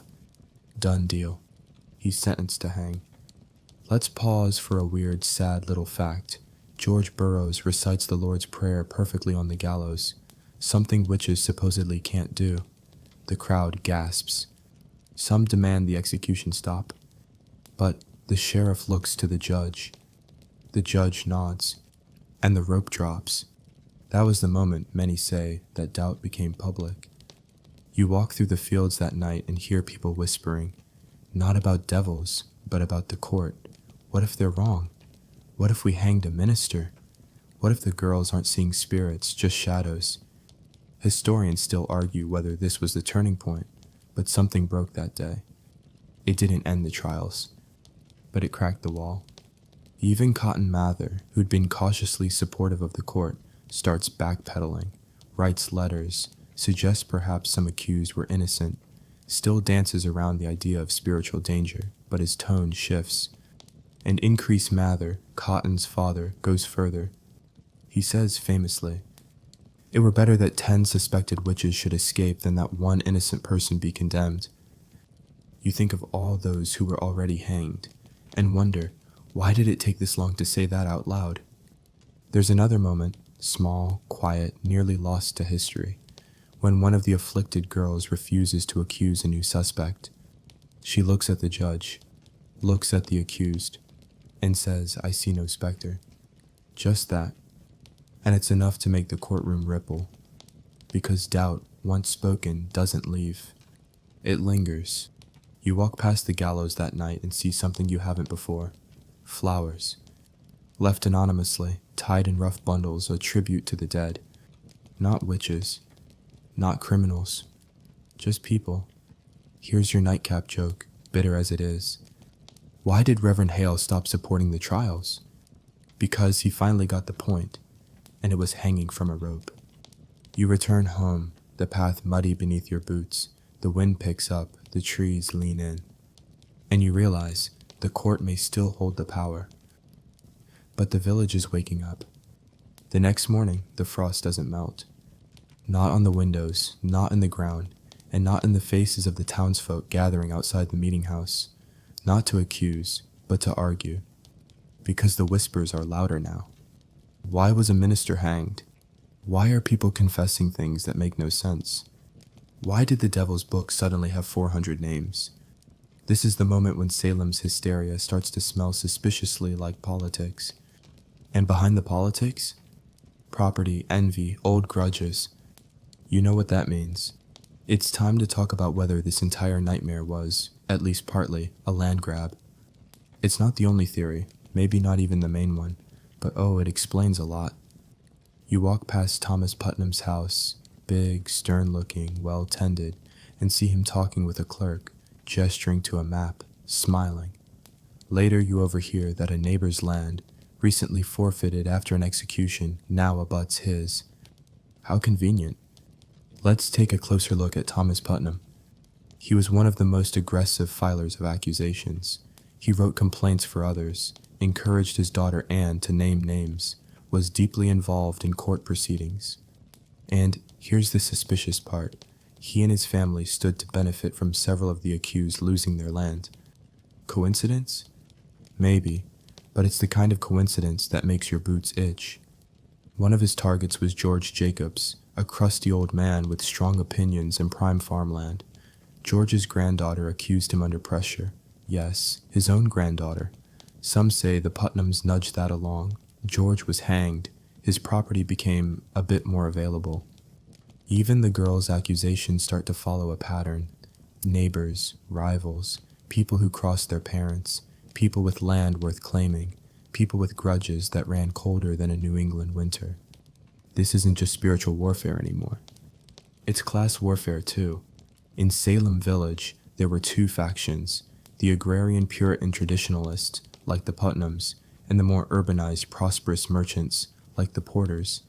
The two groups fought over land, church leadership, taxes, everything. So when the trials began, the accusations tilted conveniently. Putnam family allies survived. Porter allies often found themselves in court. Historians still argue how coordinated it was. Was this a full-blown conspiracy, or just opportunism wrapped in righteousness? Maybe both. But you don't need a secret cabal when fear does all the heavy lifting. Let's not forget, confiscation of land was legal after a conviction, and there was no shortage of buyers eager to snap up abandoned property at a steep discount. You stand near the auction block as another piece of farmland goes up for sale. A man in his 40s wins it, quiet type, paid in silver. You ask a local who he is. He's the brother-in-law of the constable who arrested the last owner, someone whispers. Of course he is. Another bitter truth. Many of the accused were elderly, without male heirs. Their land would fall to this state if no family claimed it. A few well-placed accusations, and suddenly a field changes hands without a single musket being fired.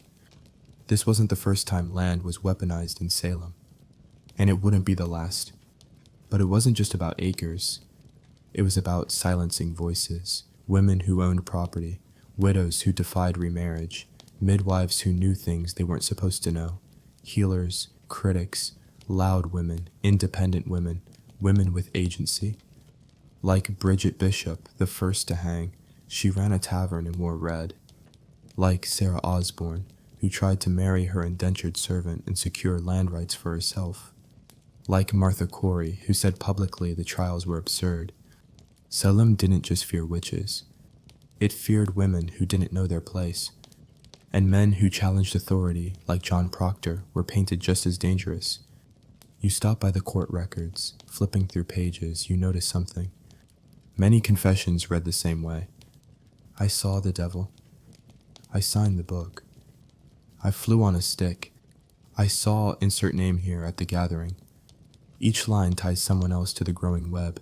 Each confession makes the next person guilty by association. And the ones being named? Often landowners, or critics, or just unlucky. This is how the trial became self-sustaining. Confession wasn't just survival, it was currency. The more names you gave, the more likely the judges would spare you. So people gave names, dozens, hundreds, some probably made up. Others were old grudges wearing new masks. There's a story about a woman who confessed and named her own sister, said she saw her riding a calf backward and singing psalms in reverse. The crowd gasped, the judges nodded. The calf, for the record, was never interviewed. Here's your strange but true fringe tidbit. At one point, there were so many accusations flying that a man petitioned to accuse a ghost. He claimed the spirit of a dead woman had appeared and confessed her crimes from beyond the grave. The court didn't reject the idea. They just said, "We'll consider it." Because that's what Salem had become. A place where even the dead weren't safe from judgment. You passed the tavern that evening and noticed something odd. A group of men at the back table laughing. Actually laughing. Not about the trials, no, but laughing nonetheless. You haven't heard that sound in weeks. Maybe the fever is breaking. Or maybe people have finally realized that the true devil in Salem wears no horns. He wears a hat, owns land, files deeds, and drinks his ale in the corner, quietly counting. Here's your joke before bed, dry as dust and just as dark. Why did the greedy neighbor become a witch hunter? Because acres speak louder than prayers. You head home through the dark, past fields that no longer belong to the living. The moon is thin tonight, like the truth, barely visible but still there. And as you close your door, you hear another name whispered in the distance. A name with property lines attached.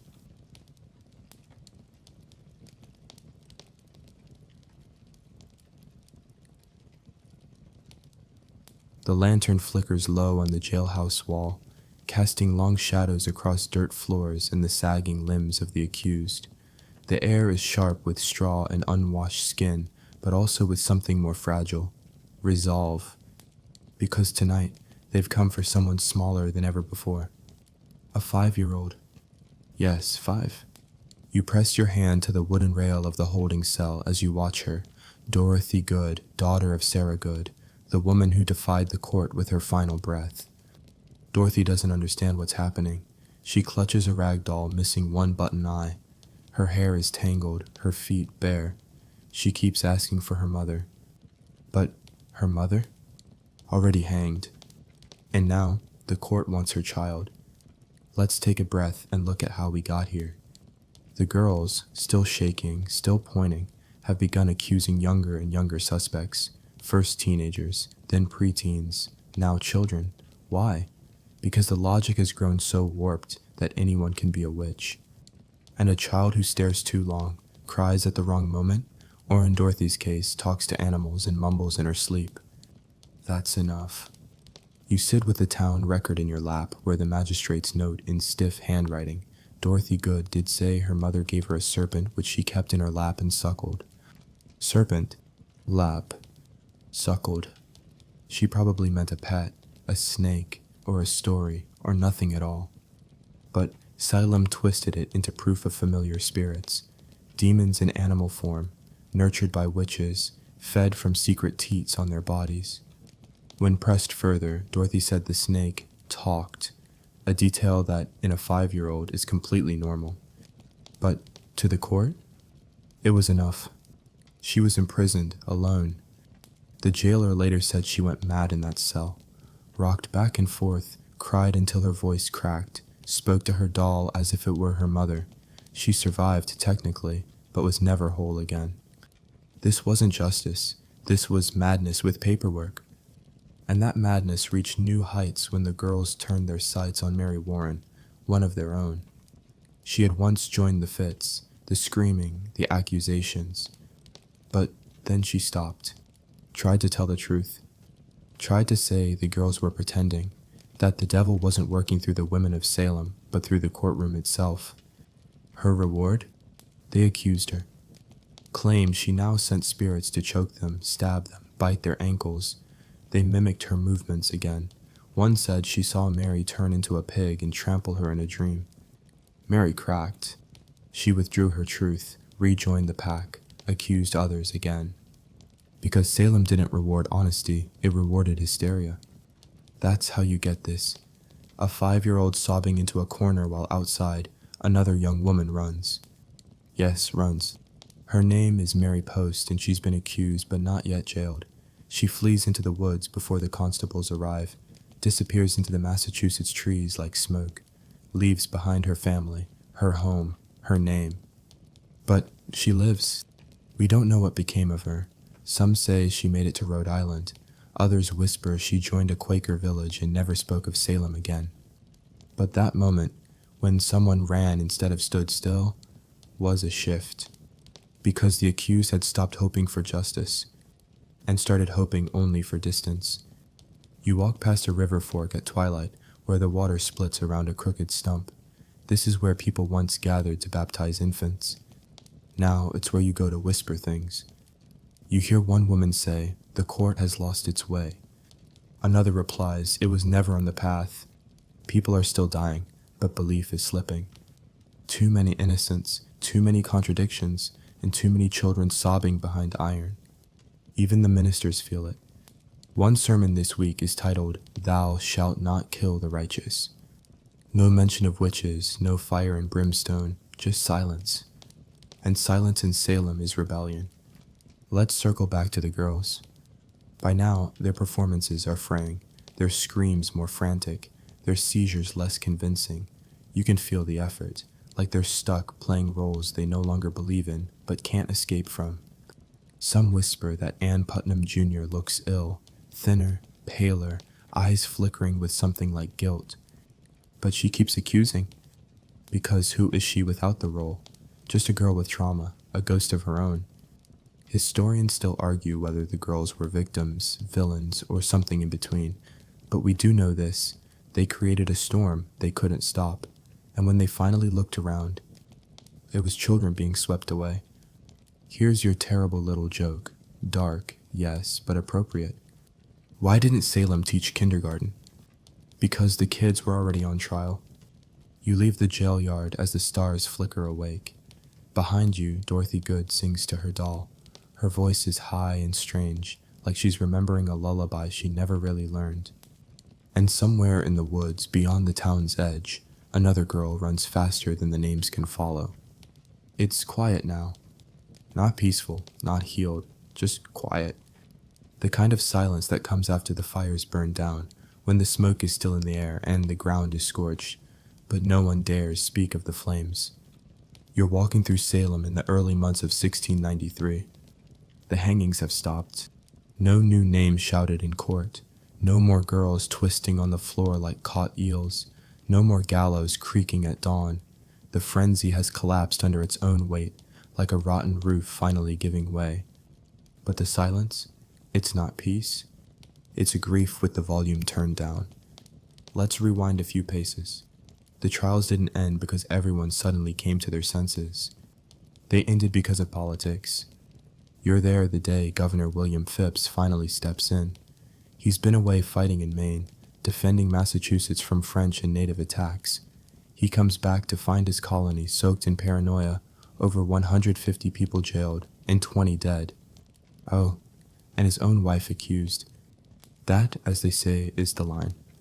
He halts the court of Royer in Terminer, the special court created just for these witch trials. He replaces it with a more moderate court, and crucially, he bans spectral evidence. Just like that, the script breaks. Without ghosts and dreams and invisible cats, the trials collapse. People are released, slowly, quietly, some after months in chains, others after begging from their families. A few die in jail before their names are cleared. And even as the jails empty, the shame lingers. You see it in the faces of the judges, in the way they walk now. Heads down, coats buttoned too tight. You see it in the girls who've stopped screaming and started avoiding eye contact. Even Ann Putnam Jr., the most prolific accuser, has grown silent. She goes to church, kneels, says nothing. You sit in the back pew one Sunday as Reverend Paris climbs to the pulpit. Yes, the same Paris whose daughter and niece lit the first spark. He clears his throat, opens his Bible, then closes it again. He doesn't preach about the devil. He preaches about error.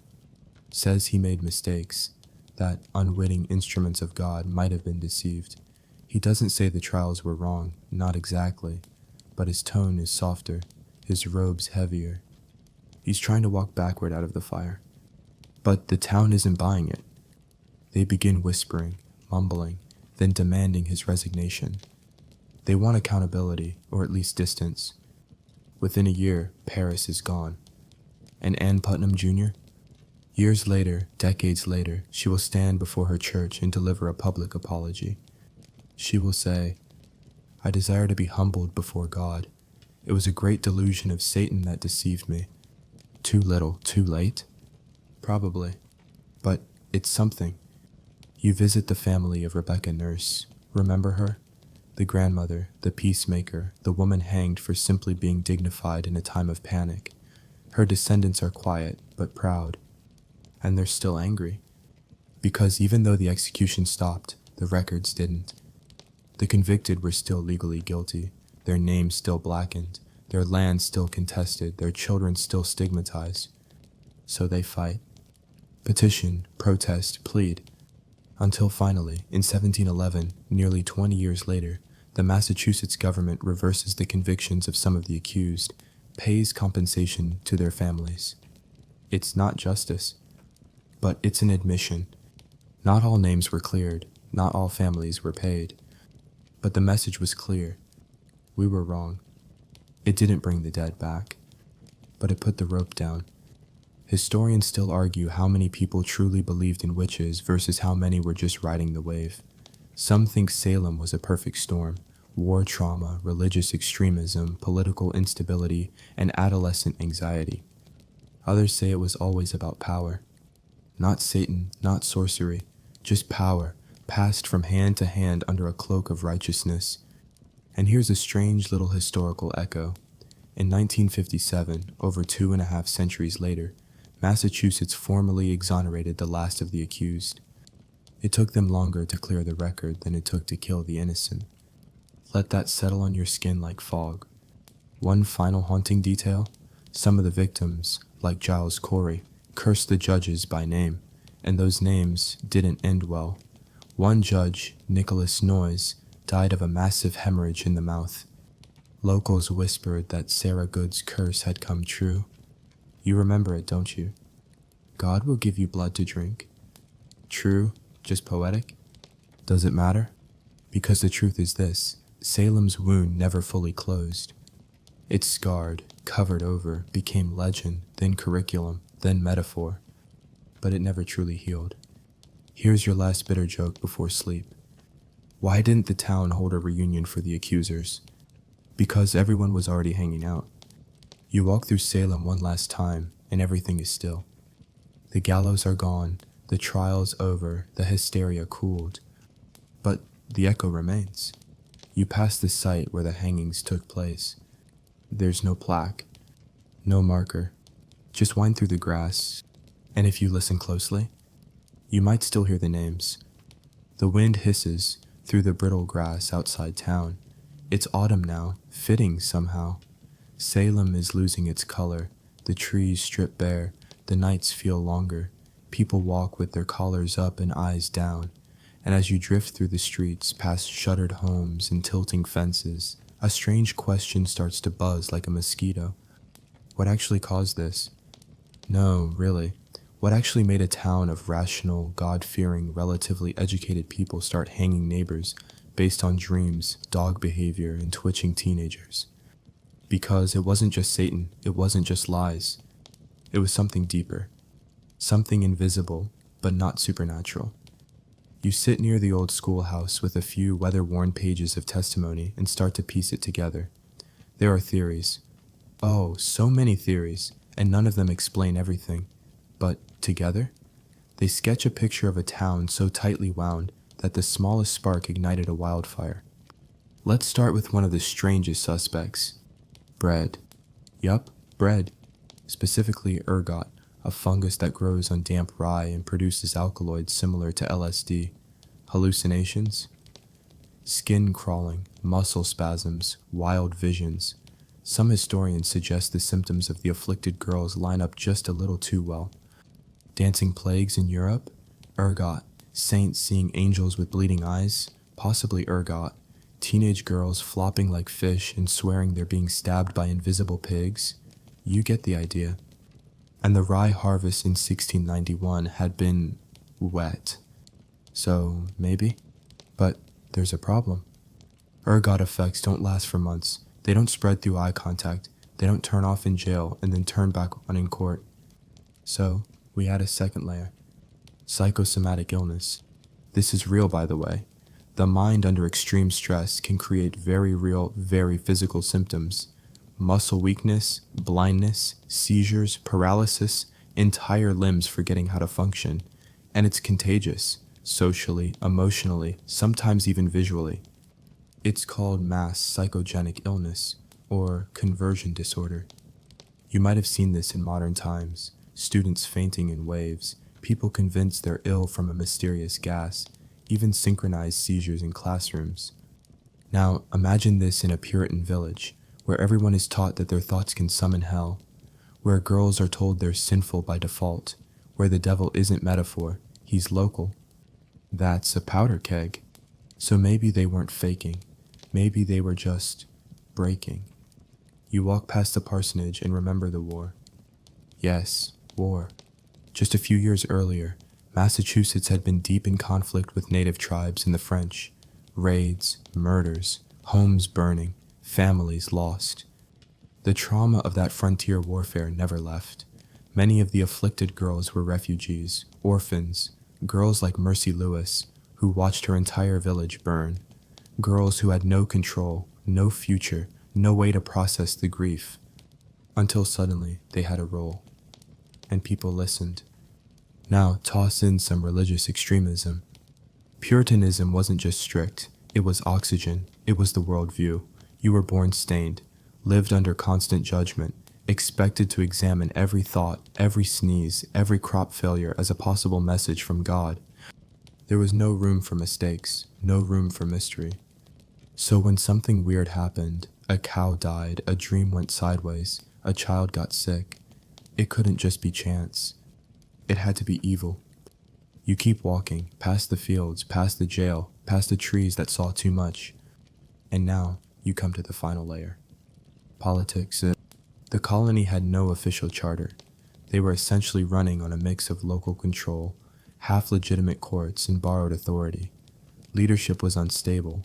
The economy was in a tailspin. Everyone was worried about control. And what's more powerful than fear to hold a community together? Scapegoating isn't a new trick. The Romans blamed Christians. The Middle Ages blamed Jews and lepers. In 17th century Massachusetts, the scapegoat wore petticoats and lived alone. Blaming witches gave the colony focus. It gave meaning to their suffering. And as long as people kept accusing, they didn't have to look inward. They didn't have to face the harder truth, that nothing was making sense anymore. You sit by the tree where Giles Corey was pressed to death and ask the wind, was it bread? Was it trauma? Was it teenage panic or political theater? The answer? Yes, all of it. Together. Salem wasn't consumed by magic. It was consumed by fear, grief, hunger, and doubt, all dressed in black and carrying a Bible. Here's your uncanny fringe detail. In the years following the trials, no fewer than 5 of the original judges suffered breakdowns, early deaths, or bizarre misfortunes. One broke his leg during a sermon. One's barn burned to the ground. One had a stroke during communion. And one, Judge Noyes, reportedly choked on his own blood. Poetic justice, or just coincidence? Historians say the latter. Locals, not so sure. You head home with a new kind of ache. Because the trials didn't end with a bang, they didn't get a funeral, no justice parade, no healing circle. They ended with quiet apologies and broken families. And the worst part? It could happen again. One more joke before you sleep, if you still can. Why don't witch trials make good history tests? Because all the answers are made up. You step inside. The air is cold, and somewhere in the walls of this village, the echoes still ask, who's next? You wake before dawn and something feels off. The air is still, too still. Salem is sleeping, but not resting. You walk the streets, past the same doors, same windows, same shutters, and realize this story isn't just about 1692. It never was. It's about now, about how easy it still is to believe something that isn't true. Because here's the hard truth to swallow with your morning tea. Salem never ended. It just changed costumes. You scroll through modern headlines and see echoes, different names, different tools, same pattern, an accusation, a mob, a rush to judgment, then silence. Historians still argue whether Salem was a one-time anomaly or a blueprint. Let's talk mob psychology. It starts small. Someone points, others nod. No one wants to be the first to ask, wait, are we sure? Because that's how you get turned into the next target. So people join in because safety lies in the chorus. It's not magic. It's momentum. Today, we call it groupthink or cancel culture or moral panic, depending on your news source. But at its core, it's the same beast, fear disguised as righteousness. Remember the girls in Salem. Their seizures started after one or two fell to the floor, and they stopped just as quickly when the crowd stopped rewarding them. Some of them admitted years later they didn't know why they did it. They just did. You open a dusty book in the town archive, and it's not trial testimony this time. It's an essay from 1906, written by a school teacher who said, "The scariest part about Salem is how normal it seemed at the time." That lands hard. Because modern witch hunts don't use nooses, they use reputation, rumors, headlines, hashtags, and we're all just a few bad hours away from being declared guilty by people who don't know us. It's easier than ever to believe something because it's trending, because it's told by someone with a microphone, because it feels good to belong to the crowd, even if the crowd is wrong. You remember this strange story of Rebecca Town, one of Rebecca Nurse's sisters. Her descendants live across the US now. One became a senator, another a best-selling author. One went viral for tweeting about cancel culture. And every single one, still haunted by what happened in 1692. You walk past the courthouse steps. People still stand here sometimes, tourists, mostly. Some leave flowers, others whisper apologies to no one. But some, they take selfies. That's the other danger. Forgetting, sanitizing, turning real fear into a t-shirt slogan or a theme park ride, reducing lives ended to spooky season entertainment. You want eerie? Try this. In 2023, a new study of the Salem executions found that one of the gallows hills had no memorial marker at all, just weeds and forgotten stone. People walked their dogs there, ate lunch, never knew. The past doesn't rest, it waits. You glance at a classroom where students are reading The Crucible. They're bored, one doodles in her notebook, another stifles a yawn. And yet outside the window, a girl is crying, over something she saw online, over a lie someone told about her, over being accused of something she didn't say. The teacher reads, "Because it is my name, because I cannot have another in my life." No one looks up. We're still not listening. You cross the street and pause outside a library bulletin board. On it, a flyer for a lecture titled "Modern Scapegoats: How Salem Lives On." You smile, a little bitterly, because of course it does. Because blaming others is easier than looking inward. Because people want certainty, even when it comes wrapped in fear. Because we all have moments when the crowd feels safer than the truth. Here's your historical side note. The last surviving judge of the Salem trials, Samuel Sewall, issued a public confession 5 years later, stood in front of his congregation and said he was sorry, that he had been misled by faulty evidence and pride. He wore sackcloth for a year. No one else followed. He was the exception. We still don't like admitting we were wrong. And when we do, it's usually after the damage is done. So how does Salem live on? Every time we speak before we think. Every time we punish based on gossip. Every time a crowd grows louder than the truth. Every time someone innocent loses their job, their voice, their life, because others were afraid to ask questions. You stop at the edge of town, where the trees thin and the horizon stretches out like a new chapter. Here's your final joke, before we wrap this night. Why did Salem never really die? because we kept it fed. You walk home under a sky that doesn't feel any more certain than it did in 1692, and you understand now. It was never about witches. It was about us. The sun sets behind the trees with a kind of slow regret. You feel it in your chest, like Salem itself is exhaling for the first time in months, maybe years. But the air doesn't feel clean. It feels haunted. Not by ghosts, by memory. You walk up Gallows Hill one last time. The path is quiet. Moss creeps up the stones. A crow watches from a twisted branch, head cocked like it knows more than it should. This is where it ended, and where something else began. Because here's the thing, after everything, the confessions, the accusations, the apologies, the names remained. Still whispered in back rooms, still written in margins, still handed down like curses tied to bloodlines. You kneel in the grass where the noose once swung. You touch the ground, and you remember. Sarah Good, who said you're a liar to the judge with her last breath. Martha Carrier, who was told she would be queen of hell and answered, "If it's true, I thank you." John Proctor, who chose death over lying. Giles Corey, who said more wait. Their stories survived, their names endured. But the damage? That was deeper. Because the Salem trials didn't just kill 20 people, they fractured trust. Neighbors stopped trusting neighbors. Congregations split. Fathers stopped speaking to daughters who accused them. Mothers avoided sons who confessed to save their own necks. People couldn't look each other in the eye. It took generations to mend. And in some ways, it never really did. You visit a house on the edge of town, still standing, barely. The floor creaks under your feet. A ledger on the desk records the names of the accused. Someone has written, in the margin, "Forgive me." The ink is recent. You find another letter, dated 1867. A descendant of one of the judges writes to the town council, asking that his family name be removed from the trial records. It never was. The scar stayed. Here's a strange, aching fringe detail.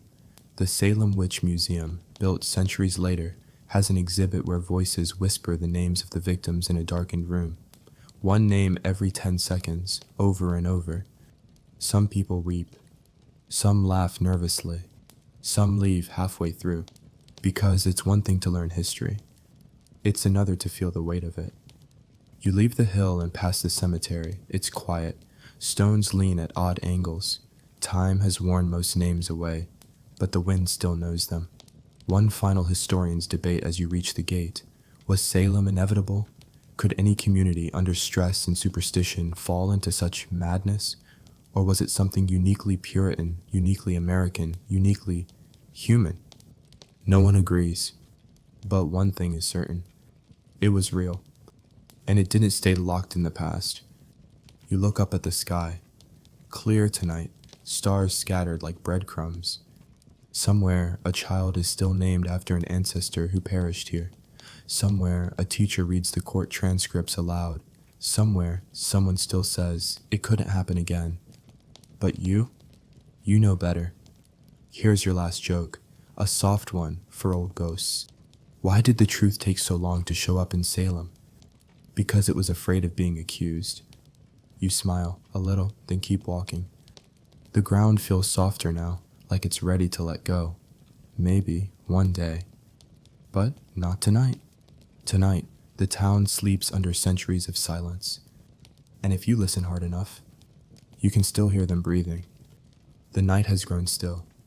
The kind of stillness that stretches between trees and across rooftops, sliding into window panes and under doors like breath held too long. You're walking slower now, your footsteps softer. The village behind you has folded into shadow, but its presence clings to the air like the last exhale of a long-forgotten prayer. You don't need to speak anymore. The story is done, but your body still carries it, in your chest, in your shoulders, in that place behind your eyes where pictures form when you blink too slowly. You carry the weight of those names, the sound of rope, the crackle of parchment, the silence between verdict and gallows. Now, let it fade.